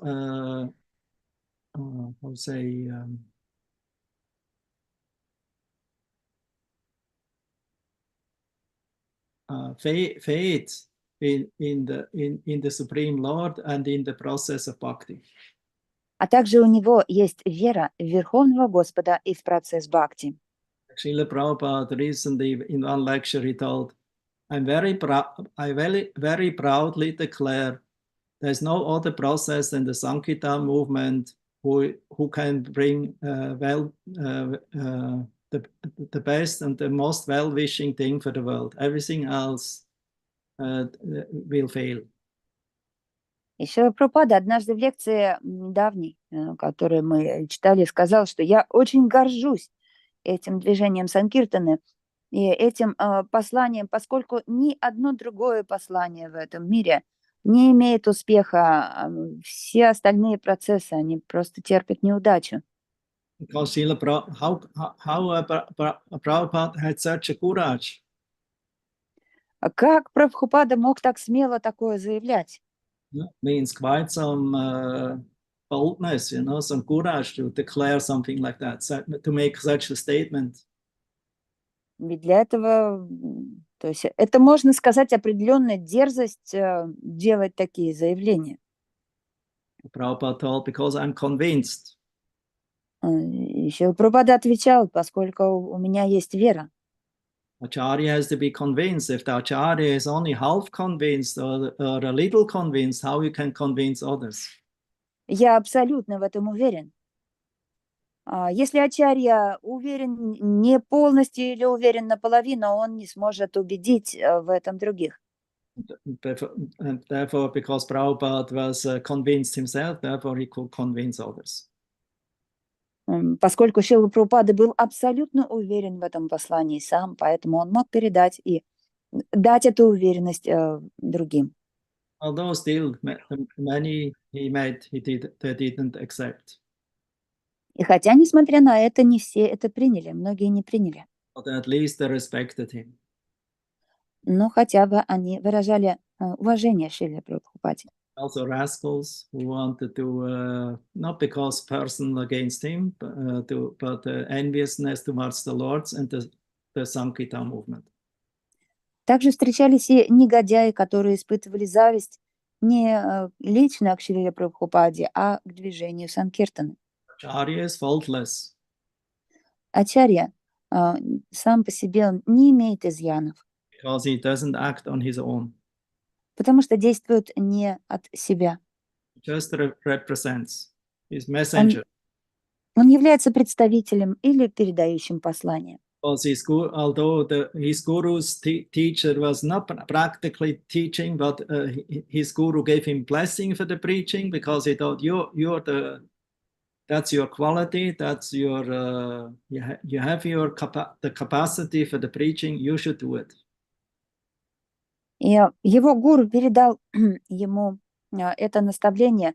Его гуру не сделал это сам, но он дал наставление Шриле Прабхупаде проповедовать на Западе, поскольку он видел в нем эту способность. Он сказал: у тебя есть для этого качество, у тебя есть возможности, поэтому ты должен проповедовать на Западе. Vaishnava is always humble. Вайшнав всегда смиренен. Guru Maharaj Bhaktisiddhanta Saraswati was the most humble personality at that time. Гуру Махарадж Шрила Прабхупада Бхактисиданта Сарасвати, он славился как самая смиренная личность той эпохи. He was completely meek and humble. Он был абсолютно кроток и смиренен. He was even feeding the dam dogs. Dam dogs, what is that? The dogs of Mayapur Dam. Дхам, sorry. Он даже кормил собак в Дхаме, в Майяпуре. So he was, he respected everyone. Он выражал почтение каждому. This is Vaishnava, topmost Vaishnava, is most completely, how we say, merciful, humble.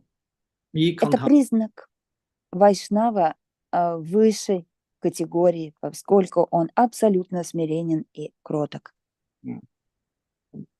Therefore, they are able to empower then Bhaktisiddhanta Saraswati Thakur to preach.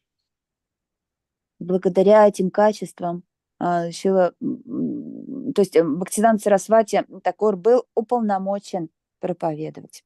He initiated him into the Sampradaya mantra, and he gave him the great mercy, but he told him, you should act as a preacher, as a Madhyamadikari, under the guidance of your father, Bhaktivinoda Thakur. Поэтому благодаря этим качествам его гуру дал ему эти полномочия, дал ему инициацию. Он сказал ему: ты будешь великим проповедником, однако ты должен быть смиренен и действовать под руководством своего отца. And Bimala Prasad, now known as Vachana Devi Daitya, he accepted the great mercy in a very humble way. И Бимала Прасад, ставший после инициации Шабанове Деви Дайте, принял эту милость с огромным смирением. Some consider Bhaktisiddhanta Saraswati Thakur very proud. Кто-то считал, что Бхактисиданта Сарасвати Тхакур высокомерный, очень высокомерный. Srila Prabhupada very proud to make such statements. И кто-то считал, что Шрила Прабхупада тоже высокомерен делать такие заявления. But this is not proudness, that's humility. Но это не гордость, а смирение. Because they accepted, they didn't make the declaration on their own, they acted on the superior instruction. Поскольку они делали эти заявления не сами от себя, а передавали наставления высших наставников. So therefore, they could push on the movement. If you are pushing on a movement, or if you are a preacher, you have to be convinced, and you have to be very determined. И именно поэтому у них получалось распространять это движение, поскольку если вы стремитесь распространить движение и проповедовать, вы должны быть очень решительными и абсолютно уверенными. Of course, not everyone can be a preacher like and the caliber like Srila Prabhupada or Bhaktisiddhanta Saraswati Thakur. Конечно, не все должны быть проповедниками такого уровня, как Шрила Прабхупада или Бхактисиданта Сарасвати Такур.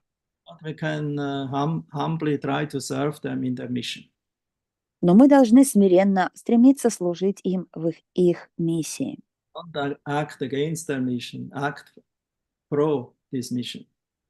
И действовать не против этой миссии, а защищать интересы этой миссии. Lord Chaitanya told, told, if you cannot do it by words, by preaching, you do it with your body, with your mind, with your intelligence. Господь Чайтанья говорил, что если вы не способны проповедовать, то вы должны служить этой миссии, посвящая ей свое тело, ум, разум. He quoted the verse from Bhagavatam, spoken by Krishna himself when he entered Vrindavan, the forest. Цитируешь стих из Бхагаватам, который произнес сам Кришна, когда он зашел в лес Вриндаван. Etavan chanma sapalyam dehi nam iha dehishu pranar ata diyavachas shraya acharanam sada. He actually told to Balaram and to the inhabitants of Vrindavan how great these trees in Vrindavan are. Здесь он говорит Балараме и обитателям Вриндавана, какие большие эти деревья, как велики эти деревья. Just look how gracious, how charitable these trees are. Как прекрасны эти деревья, посмотрите, какие они изящные и как много добра они делают для всех. They give us fruits, they give us flowers, they give us shade in the hot season, they give us shelter in the rainy season. Как они щедры по отношению к нам, они дают нам плоды, они дают нам тень и прохладу в жару, они укрывают нас от дождя. Therefore, Krishna said, Etava Janma Sapalyam Dehina Iya Dehishu. Then what to speak of a human being?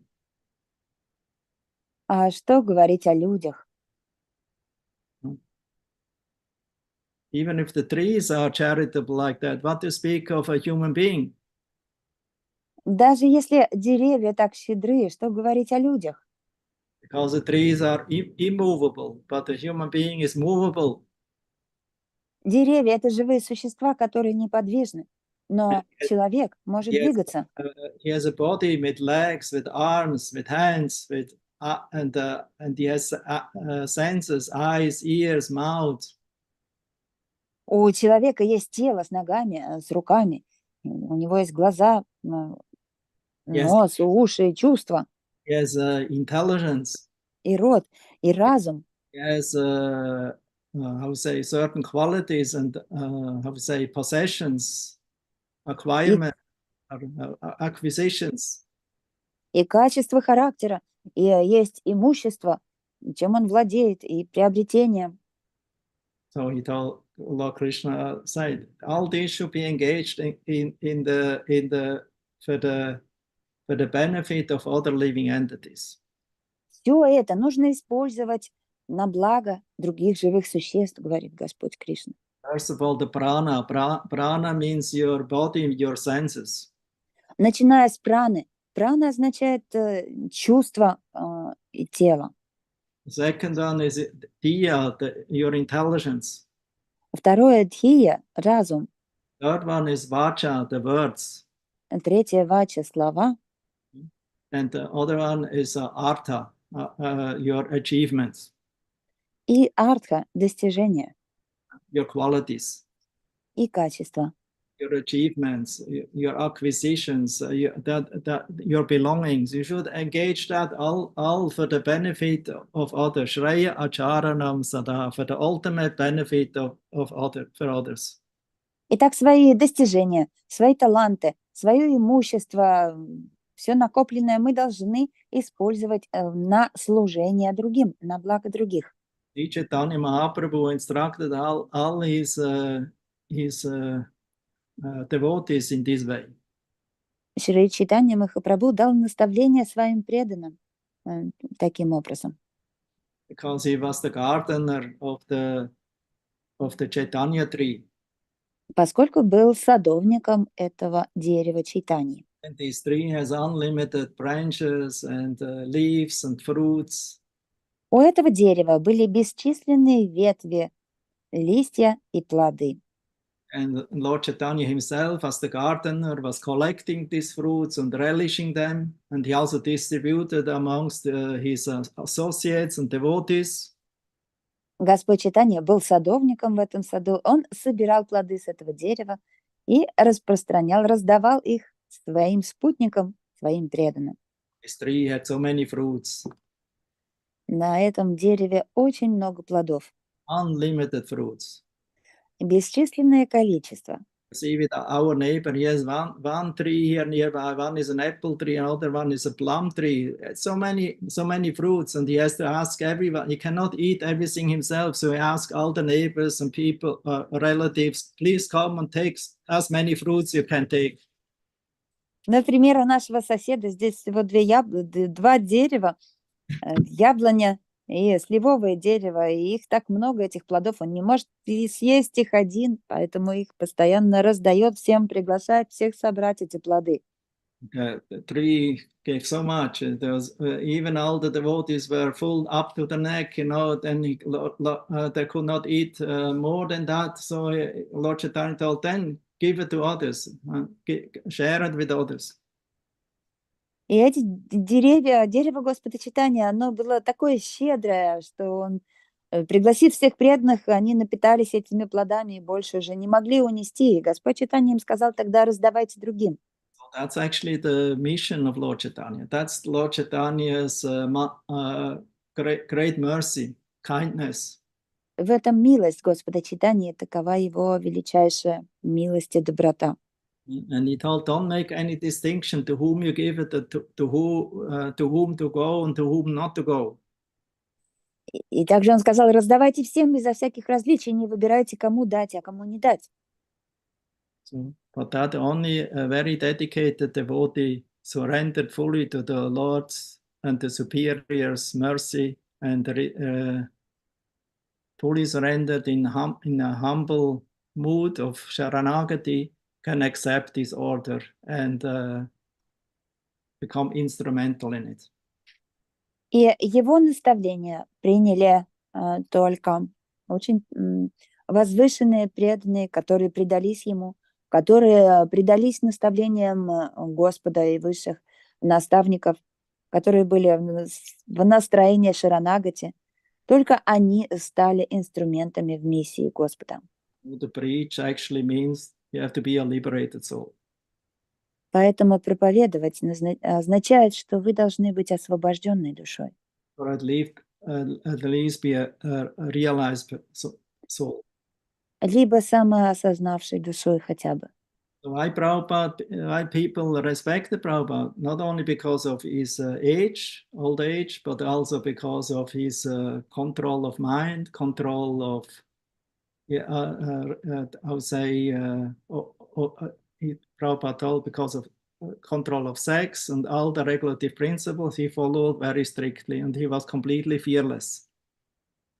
Почему преданные так уважали Шрила Прабхупаду? Не только в силу его возраста, но из-за того, что он управлял своими чувствами, он управлял своим умом, управлял... Шрила Прабхупада говорил, что он управлял сексуальным желанием, поэтому у него была эта сила, и поэтому люди шли за ним. Therefore, because of that, he was on the level of sattva guna, vishuddha sattva, and could preach enthusiastically.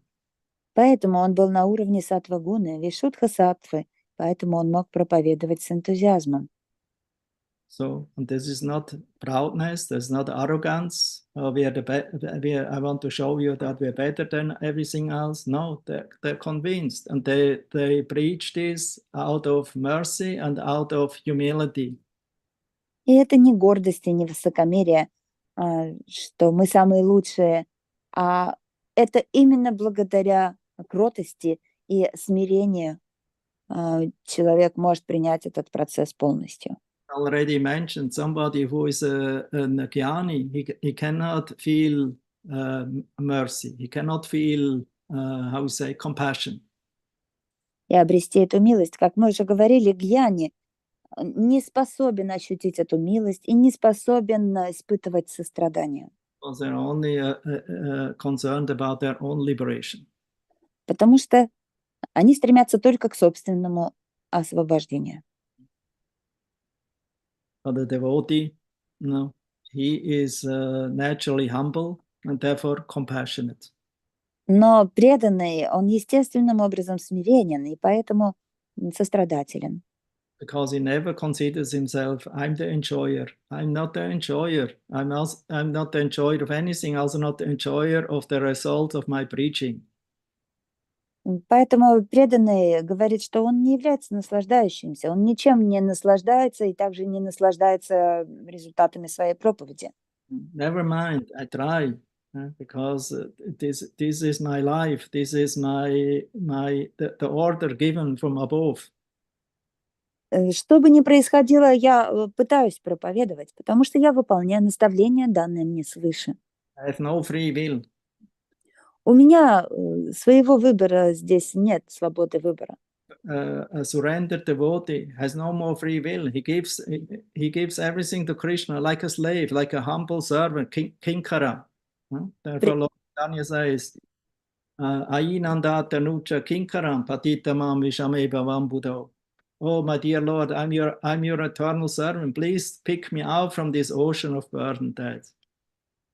Предавшийся и преданный больше не имеет свободы выбора, поскольку он отдал полностью свою жизнь Господу, как раб, как кинкара. То есть он кинкара. Господь Чайтанья в этом стихе говорит кинкара: «Я вечный слуга Господа, и я занимаюсь преданным служением». Nadanam nachanam nasundarim kavitam vachagadisha kamae mama jamanishvare bhavata bhakti rahaitu kidvai.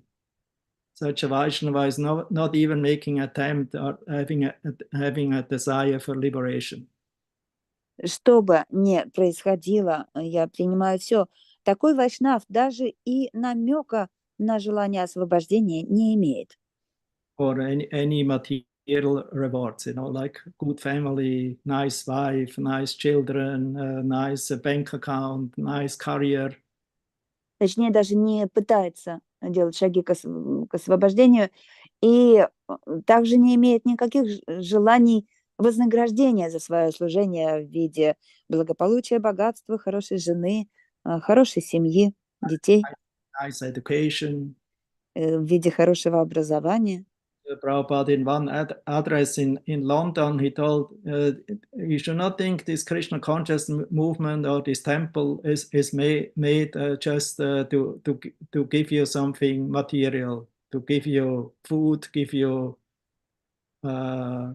education, give you riches, fulfilling your selfish desires. No, it is only meant to give you an introduction and then an opportunity to come in contact with the Vaishnavas and with the Supreme Personality of Godhead, Lord Krishna, and with his dear devotees like Radharani or Balaram or Jagannath, Baladev, Subhadra, and Gaurnitai.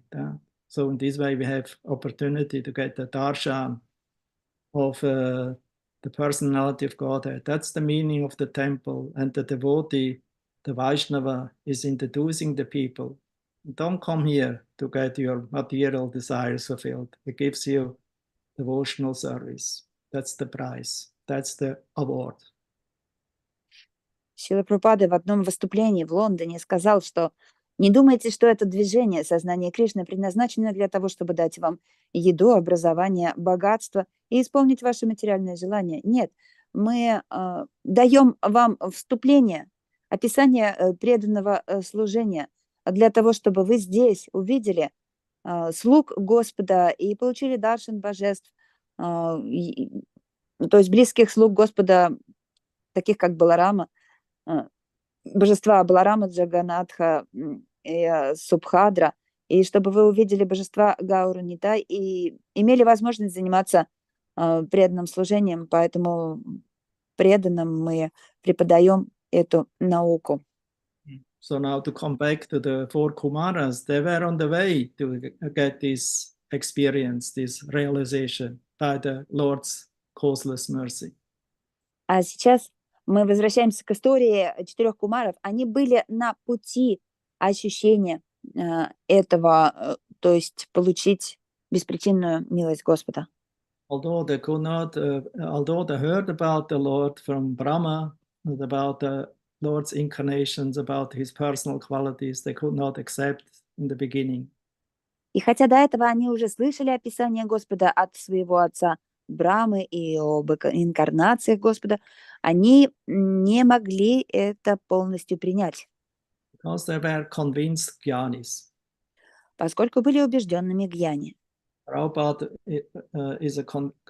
was convinced about the Vaishnava process of the Bhakti Yoga. Прабхупада был убежден о процессе вайшнава в бхакти-йоге. So they were convinced, they were propounders of the Gyan process. Поэтому они тоже были в своем процессе и проповедовали свой процесс. As we know, there are two paths. One is coming down, elevating you to become perfect. The other one is by your own endeavor. Мы знаем, что есть два пути духовного прогресса. Первый – это процесс, который не сходит нам от Господа по цепи ученической преемственности, и мы под нему поднимаемся. И второй способ – это подниматься своими усилиями. First one is called Avaroha Panta, avatar, coming down. Other one is Aroha Panta, going up by your own endeavor. Первый способ называется авароха панта, когда аватара не сходит к нам, а второй называется ароха, то есть путь, когда мы поднимаемся своими усилиями. So by following Gaudiya Vaishnavism, we're following the Avaroha Panta. That means we're accepting the path coming down to uplift you up. Процесс гаудия вайшнавизма – это путь авароха. Следуя ему, мы принимаем этот способ, когда к нам спускается Господь. But that doesn't mean now to leave everything in the hand of Krishna. You can do with me whatever you like. Но это не означает, что мы должны все оставить на волю Кришны. Ты можешь делать со мной все, что хочешь. If you like, then I go to preach. If you like, I can do that. If you like, I give a donation. То есть оставить решение за Кришной. То есть если ты хочешь, я пойду проповедовать. Если хочешь, я буду заниматься пожертвованиями. If you like, you can take me to you. Если хочешь, можешь забрать меня к себе. It is not going like that. Это происходит не так. We have to make an endeavor. Мы сами должны прилагать усилия. And Krishna does the rest. И Кришна сделает остальное. But the first steps we have to do. Но первые шаги должны сделать мы сами. We have to show Krishna our sincerity, our real desire to come to him and to please him. Мы должны показать Кришне нашу искренность, показать истинное желание прийти к нему и удовлетворить его. When Krishna sees our humble attitude, begging attitude, then mercy is immediately here. И если Кришна увидит наше смиренное состояние, когда мы умоляем о милости, тогда Он даст нам свою милость. Of course, many of us will say, no, but I did this already many times, but I didn't got any result. Хотя многие из нас скажут, я уже пробовал это, делал много раз, но не получил никакого результата.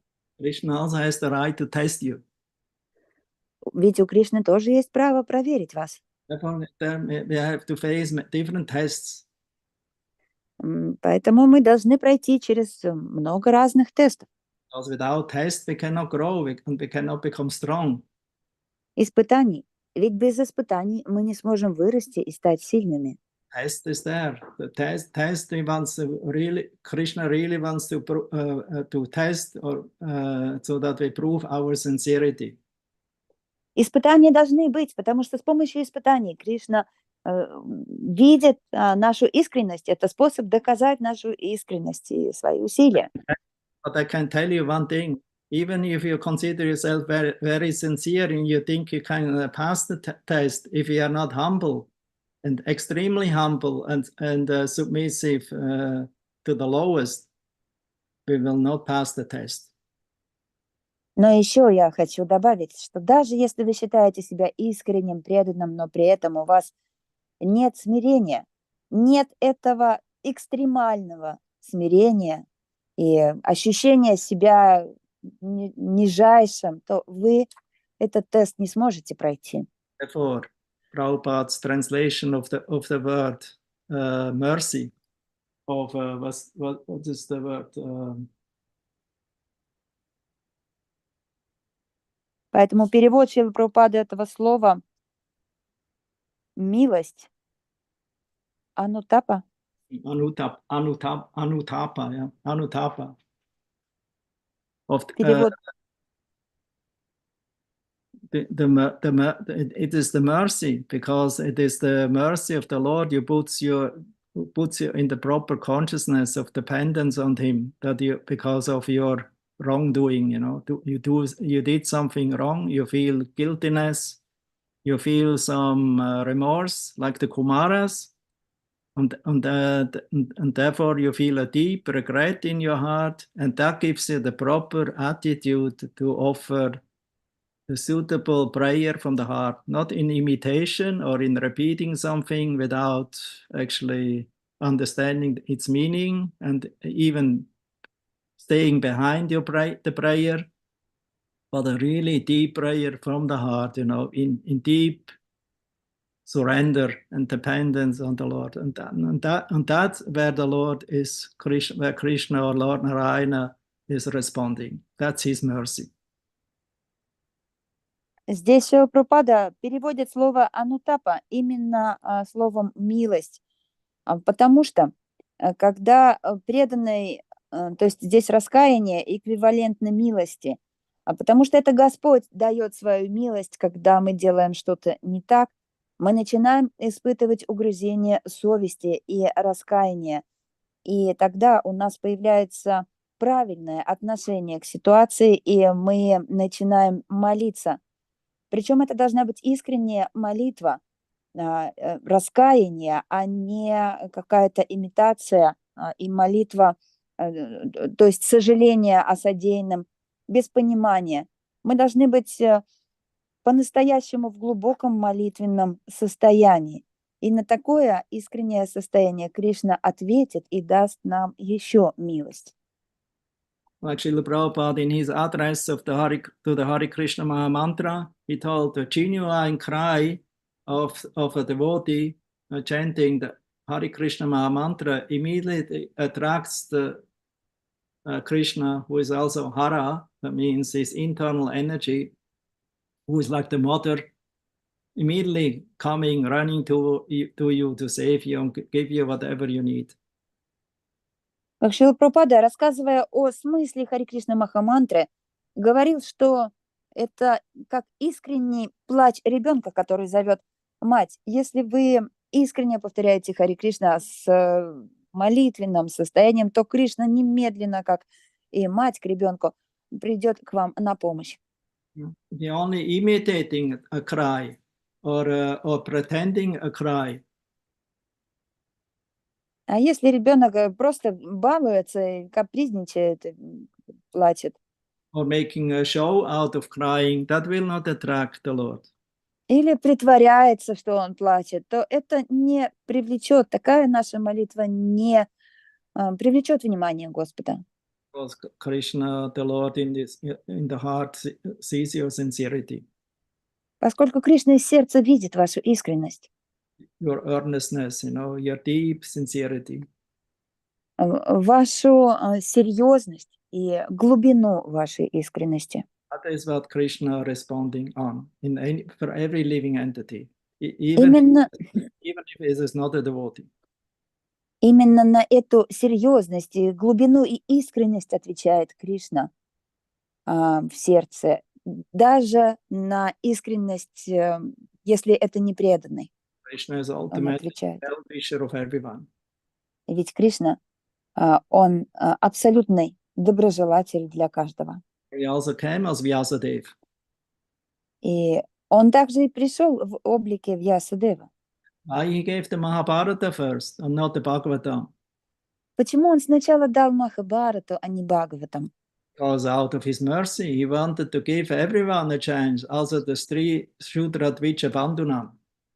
Потому что по своей милости он хотел каждому дать этот шанс, даже Шудра Двиджа Бандана. Shudras, women,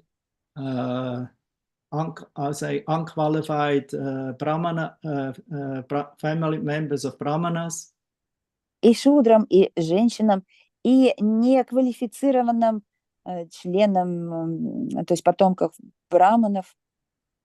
they normally have no tendency and are not qualified to become initiated in the process of Vedic Yagya and studying of Vedic scriptures. У которых нет никакого стремления к инициации ведической яги и изучению Писаний. And they also have no inclination in that way. А также нет и склонности этим заниматься. Because they want to have nice stories, hear nice stories, they want to hear nice adventures. Они стремятся слушать красивые, интересные истории о приключениях. With, I would say, with dharma and also adharma, with what is the result to hear about sinful life and about pious life. О дхарме и адхарме они любят слушать о том, что такое греховная жизнь и благочестивая жизнь. Hear about stories of the demons and the demigods and the asuras, the antigods. Они любят слушать истории о демонах, о полубогах, об асурах, об антибогах. So they want to hear that. So Vyasadeva gave this wonderful narration of Mahabharata. Они хотят слушать такие увлекательные истории, поэтому Вьясадева дал это прекрасное описание Махабхараты. He made it in such a way, that Krishna and Krishna's devotees also in the story. И он сделал это описание таким привлекательным, что этими историями привлекаются даже преданные. And in the high point of the whole book, and the high point, then there was just the beginning of battlefield of Kurukshetra, and then Arjuna's lamentation, I'm not fighting, and then Krishna chastising him and put him in the situation of lamenting, of feeling remorse and compassion, so that he will become qualified to hear Bhagavad Gita as it is. А кульминацией сборника этих прекрасных историй стала Бхагавад-гита, когда Кришна встречается с Арджуной, и Арджуна в состоянии скорби отказывается выполнять свой долг и сражаться, и тогда Кришна рассказывает Бхагавад-гиту, как она есть, не только Арджуне, но и другим. Even his friend Arjuna, he had to put in the proper position so that he could, in the suitable or favorable position, that he could hear attentively about Bhagavad Gita. Даже своего друга Арджуну Кришна поместил в такое состояние, чтобы у него появилась способность слушать его наставления в виде Бхагавад-гиты. Could not instruct him as long he was lamenting, as long he was, feeling unenthusiastic.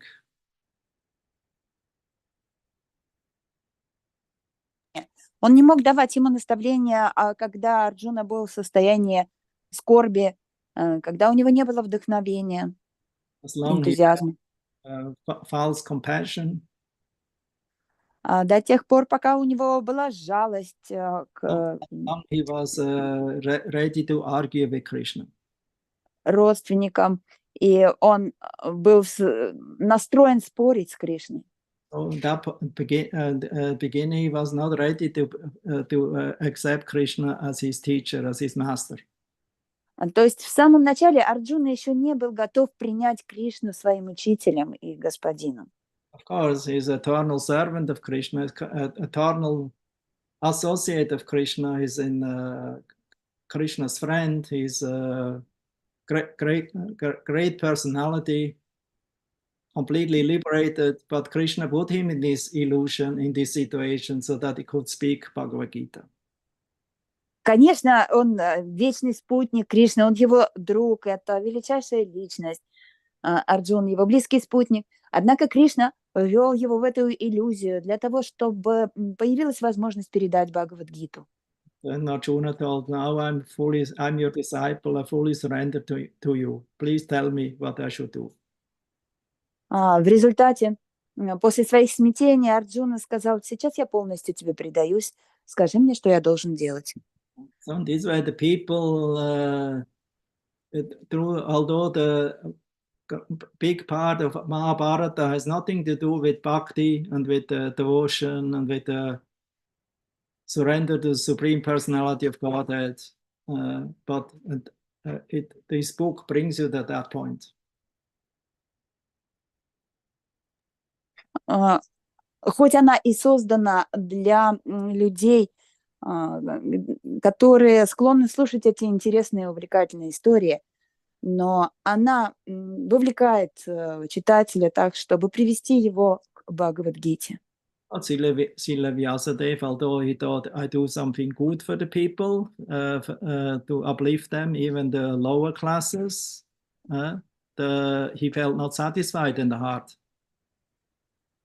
Однако в итоге Шрила Вьясадева, хотя он и сделал этот замечательный, провел этот замечательный труд для того, чтобы привлечь людей из низших классов, он не чувствовал удовлетворения в сердце. He was deeply concerned. Он испытывал огромное беспокойство. Considered. Actually, I didn't make a mistake in sadhana. I didn't deviate from the principles of dharma.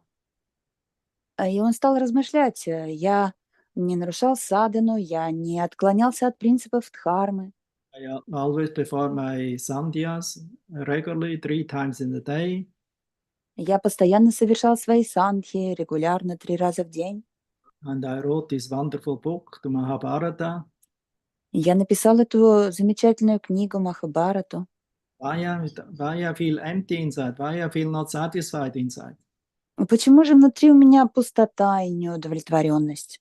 And that deep concern, deep thought, on the point where he himself could not find the answer anymore, Narad Muni appears. И тогда в ответ на его эту глубокую встревоженность и поиск решения, поиск причины своей неудовлетворенности появился Нарада Муни. Means Krishna sent Narad Muni. То есть Кришна послал Нарада Муни. Narad Muni is like the super soul. He knows everyone's heart. Ведь Нарада Муни как сверхдуша, он знает, что происходит в сердце каждого. Exactly when somebody is ready or not ready. И также он знает, готов человек или не готов. So he immediately appeared. Поэтому он немедленно появился. And he, the sage, respectfully received his esteemed guest, Narada Muni, son of Brahma.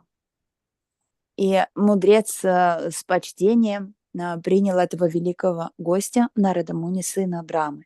Even without that, Vyasa told him, I am not satisfied, can you give me answer? Narada already knew.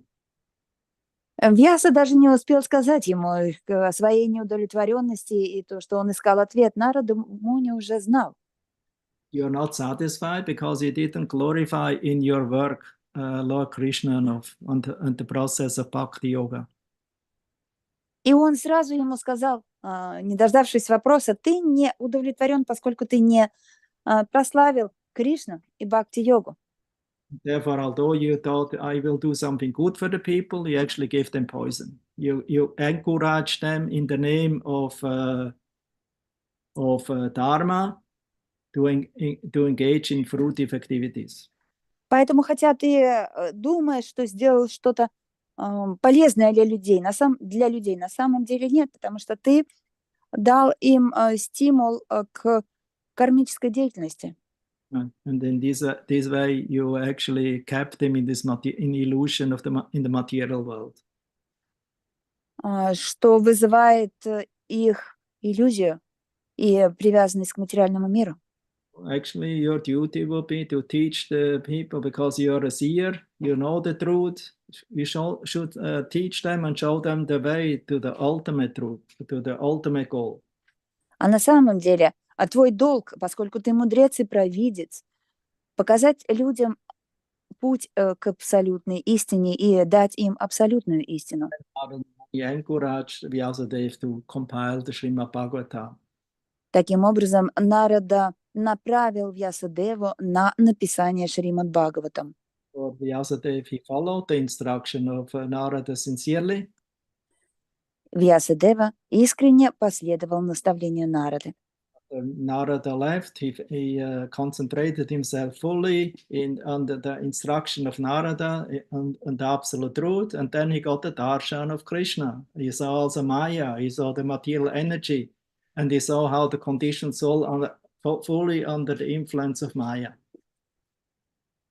И когда Нарада покинул его, Вьясадева сосредоточился на его наставлениях и приступил к выполнению, и тогда он получил даршан Кришны.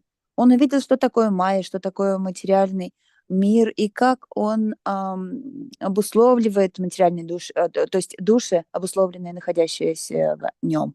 The great sage, out of his great compassion and mercy, he compiled this great Samhita, the Sattvika Samhita, the Srimad Bhagavatam. И впоследствии великий мудрец, проявив свою огромную милость к человечеству, составил Сатвика Самхиту Шримад Бхагаватам. By Krishna Katha and devotional service, people can become free of the fruitive activities and of lamentation and fears. Только благодаря Кришна Катхе, описанию игр Кришны, люди могут освободиться от кармической деятельности, от страданий и страхов.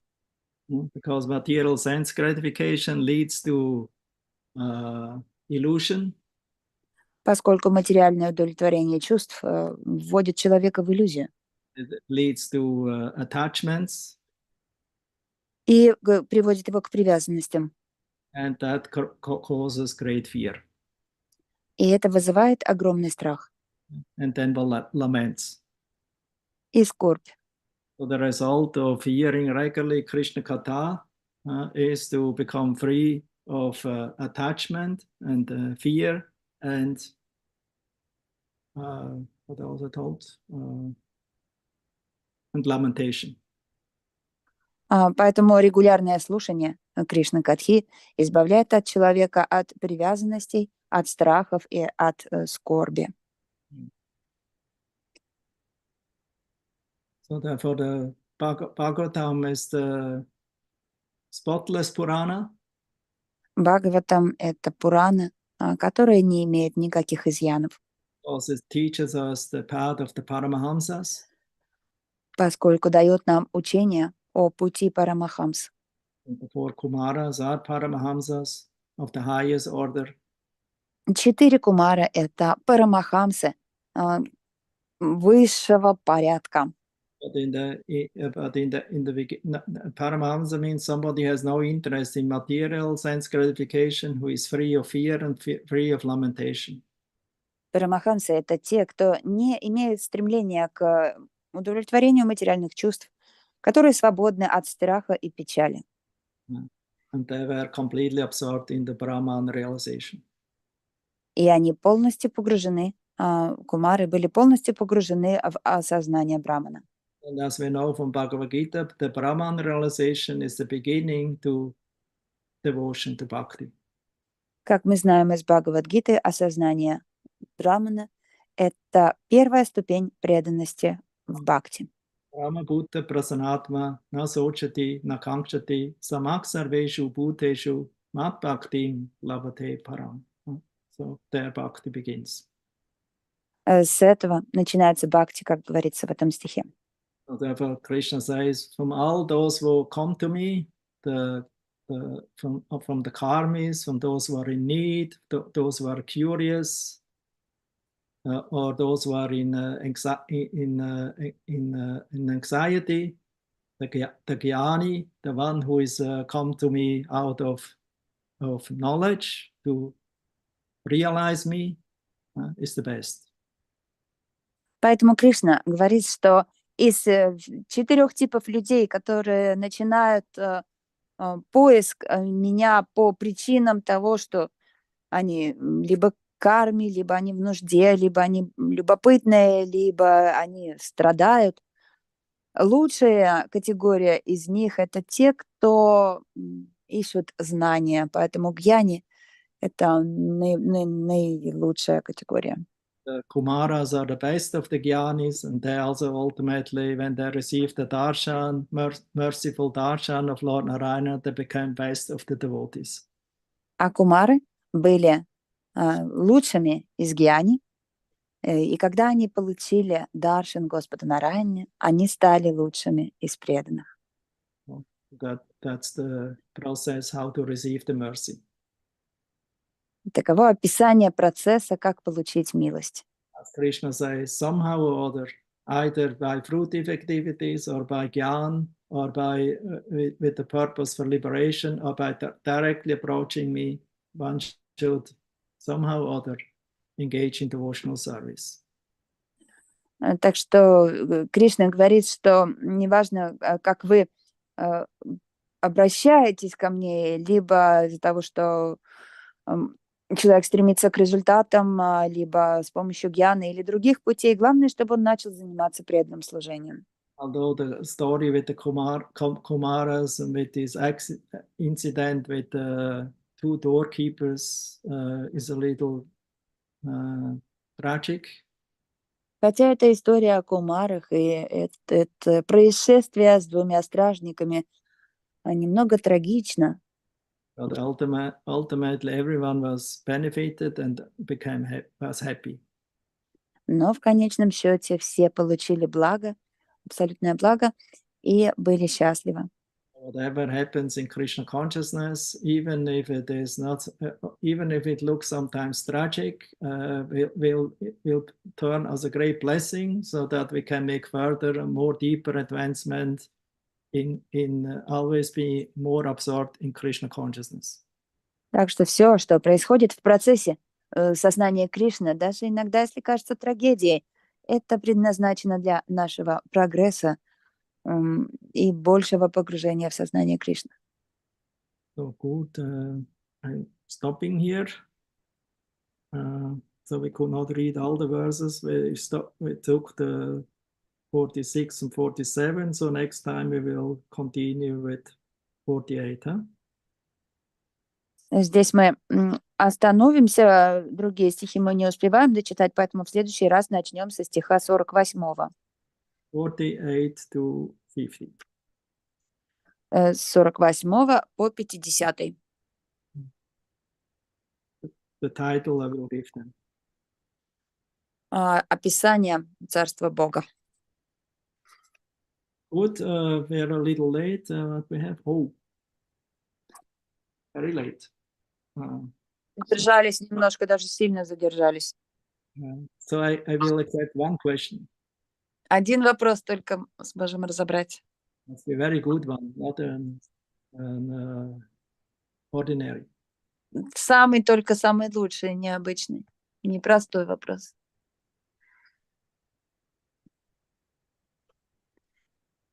Many questions after this class. Really? Yes. I will start with Yuva. Let's see. Да, давайте начнем с вопроса Ювы. Прабу. Thank you very much, Guru Maharaj, for the class. My question is like about preaching and this bhajan. So when Bhaktisiddhanta Saraswati has got this order and initiation, then the next step, what he did, like historically, he became like very serious in his bhajan for 9 years. So how to understand this?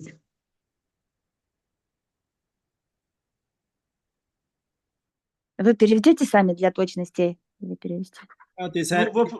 This happened after Srila Bhaktivinoda Thakur's disappearance. It was, of course, a big shock also. Извините, я переведу. Вопрос по поводу проповеднической деятельности Шрилы Бхактисиданта Сарасвати. Он первое время очень серьезно был настроен, и поэтому провел 9 лет уединения в серьезной духовной практике. Ответ, прежде всего, это еще связано с тем, что с уходом Гауру Кишора Даса Бабаджи и с таким потрясением Бхактисиданта. Therefore, he thought to become strong to fulfill the order of my superiors, Bhaktivinoda Thakur and Gaur Kishore Das Babaji and the Parampara. I have to perform some special vow, some nama vrata. Поэтому Бхактисиданта Сарасвати решил, что для того, чтобы обрести серьезность в передаче послания своего гуру, выполнения наставлений и также своего отца, он должен принять на себя такие необычные обеты нама врата. Yeah, and the best place to do that was Mayapur. И лучшим местом для этого был Майяпур. Near the birthplace, Yoga Pit of Chaitanya Mahaprabhu. Около Йога-Питхи, место рождения Чайтаньи Махапрабху. He was still a young man, you know, and I would say he didn't felt strong enough now to start a mission on his own. So he wanted to get a special mercy and empowerment by following a nama vrata. А также он находился еще в довольно молодом возрасте, и он не чувствовал в себе силы начать такой серьезный проповеднический проект, поэтому он хотел обрести дополнительную силу и взял на себя нама врату. So you have to understand, in that time there was not much going on. So there was not nowadays for us it's more easy because everywhere you're going there's a temple, there's some mission area or some activity going on. И нужно понять, что тогда это совсем не было так легко, как сейчас. Мы куда бы ни отправились, мы везде можем встретить храмы и проповедническую деятельность. So Srila Bhaktisiddhanta Saraswati father Bhaktivinoda Thakur didn't start actually a mission, a movement. Ведь отец Бхактисиданта Сарасвати Такура, Бхактивинода Такур, он ведь не начал это движение. He was the architect behind it. Он лишь построил архитектурный план этого движения. Pioneer, and he, I would say, he gave this plan in his book, in his many books. Он стал первооткрывателем этого движения, и он показал план этого движения в своих книгах. So he is the architect. Поэтому он архитектор. And Srila Bhaktisiddhanta Saraswati Thakur was actually the executor of this plan. А Шрила Бхактисиданта Сарасвати, он привел этот план в исполнение. And Bhaktisiddhanta Saraswati Thakur, he wanted to have this special power from the holy name and from this dedication to the holy name, so that he could spread the holy name with great forcefully, with great conviction. Шрила Бхактисиданта Сарасвати Такур, он хотел обрести особую силу от святого имени для того, чтобы он смог потом распространять это святое имя с огромной решимостью. This way, in these 9 years, you say 9 years, huh? In these Так что за эти 9 лет, ты сказал 9 лет? 9 years, yes. 9 лет, да? Guru Maharaj, I heard like this. Okay. Anyway, quite a few years because he had to fulfill this vrata. Vrata is always made to fulfill, not to finish half. То есть ему понадобилось He несколько took a лет для того, certain чтобы... time to fulfill this vrata, and in this way he prepared himself for this great preaching task, for this mission of founding the Gaudiya Math. исполнить эту врату. Врата берется для того, чтобы ее завершить, ее нельзя оставить на полпути. Поэтому он должен был завершить свою врату, а затем он уже смог проповедовать. And as far as I remember, Krishna arranged in such a way that he sent him one man from Calcutta who had a faith in Bhaktisiddhanta Saraswati and invited him to come to Calcutta and to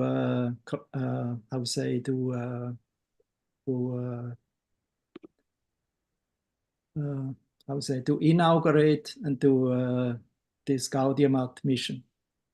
И насколько я знаю, Кришна устроил так, что он послал Бхактисиддханта Сарасвати Такуру человека, который имел в него веру, и пригласил Бхактисиддханта Сарасвати в Калькутту для того, чтобы он там положил начало Гаудия Вайшнавской миссии. And recently I also heard class by Prabhupada on his Vyasa Puja.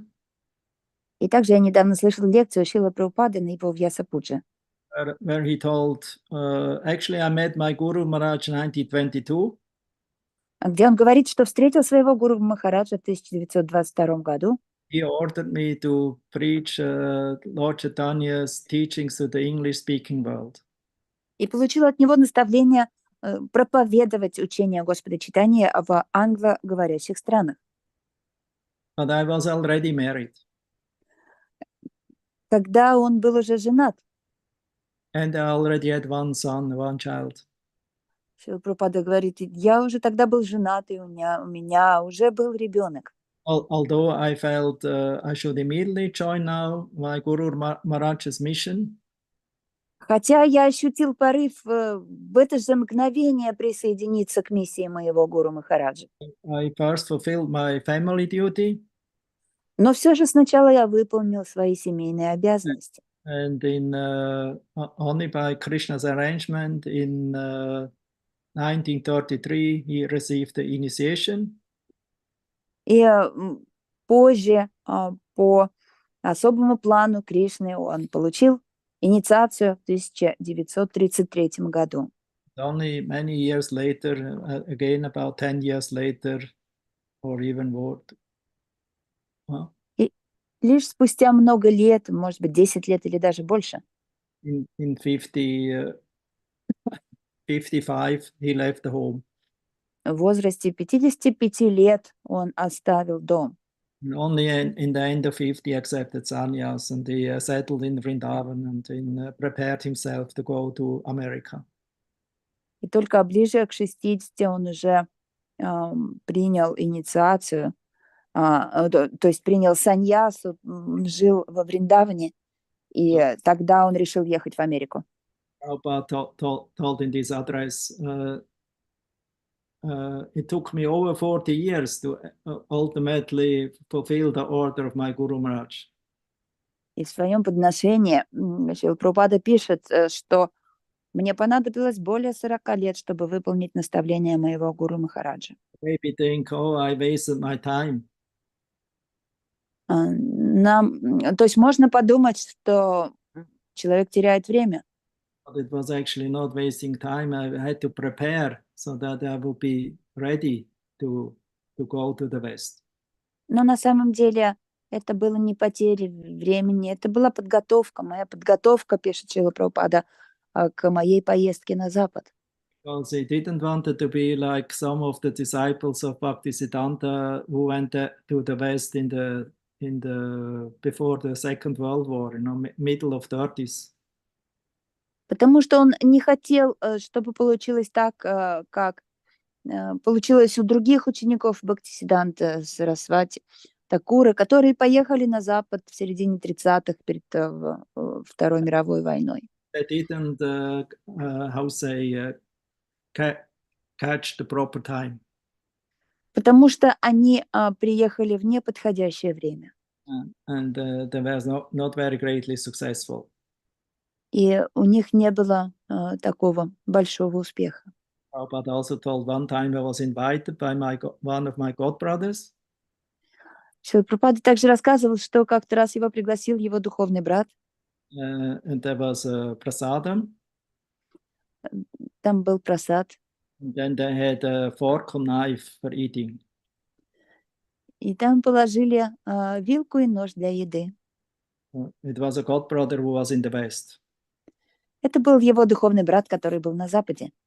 And he told, and I didn't know how to eat with fork and knife.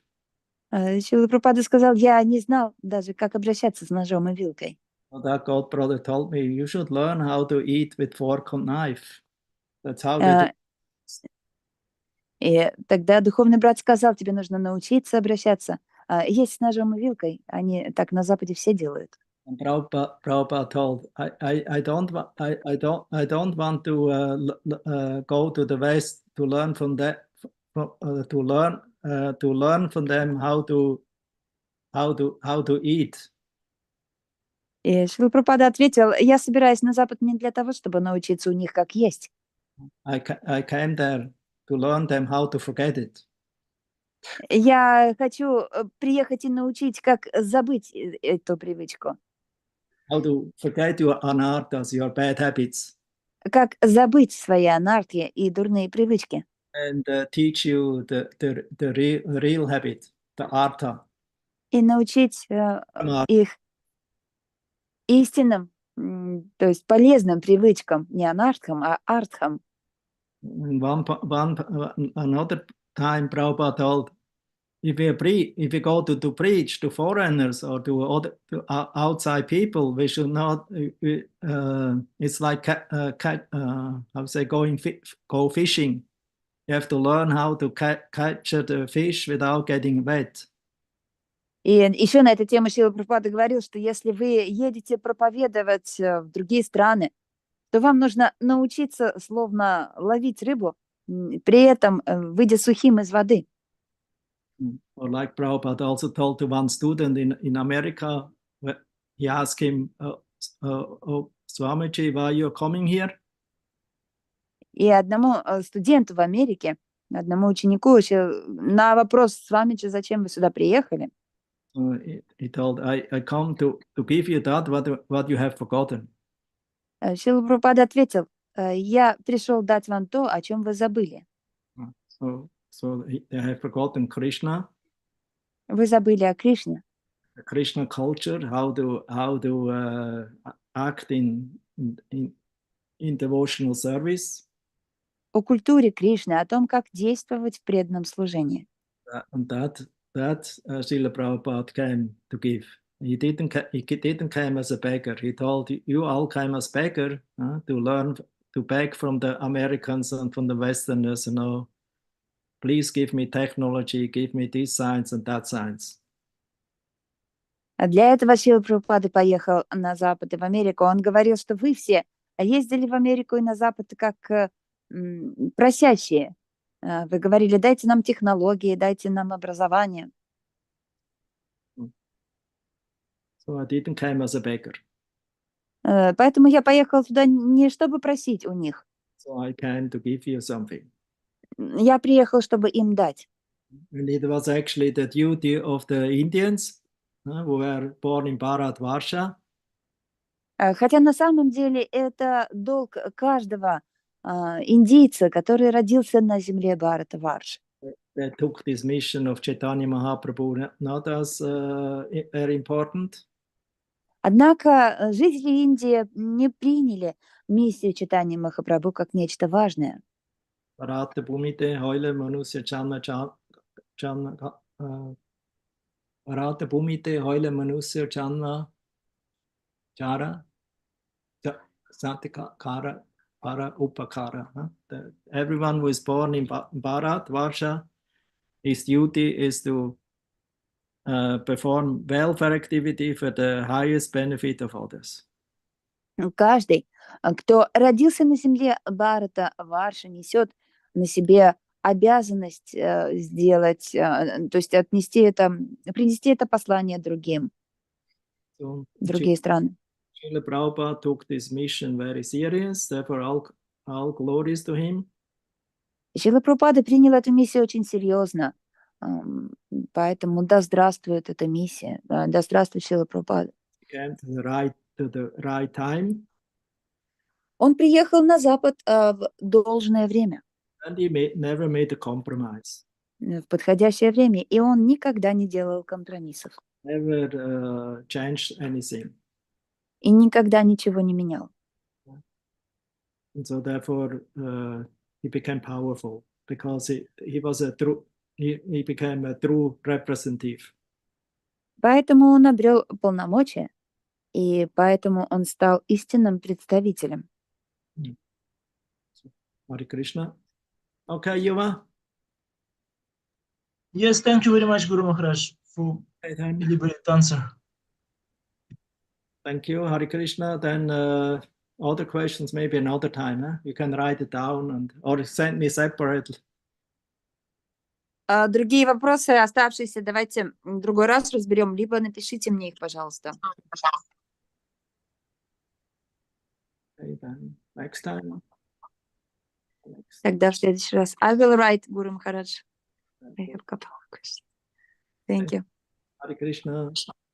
Prabhupada.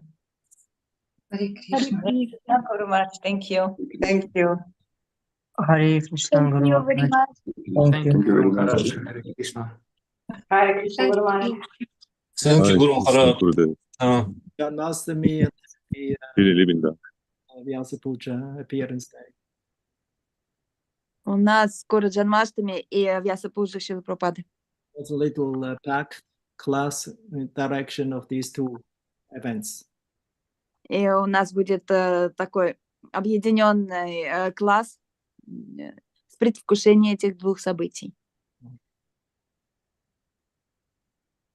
And ultimately, it's also a festival for all the devotees who follow Srila Prabhupada, who accepted shelter in him and in his instruction, and they become glorious also. А также это и фестиваль для всех преданных, которые приняли прибежище у Шрила Прабхупады и его наставлений. И эти преданные тоже, вся слава им. Hare Krishna, Param Vichayate, Sri Krishna Sankirtan Yakya Ki Jai. Hare Krishna. Hare Krishna. Hare Krishna. Hare Bol.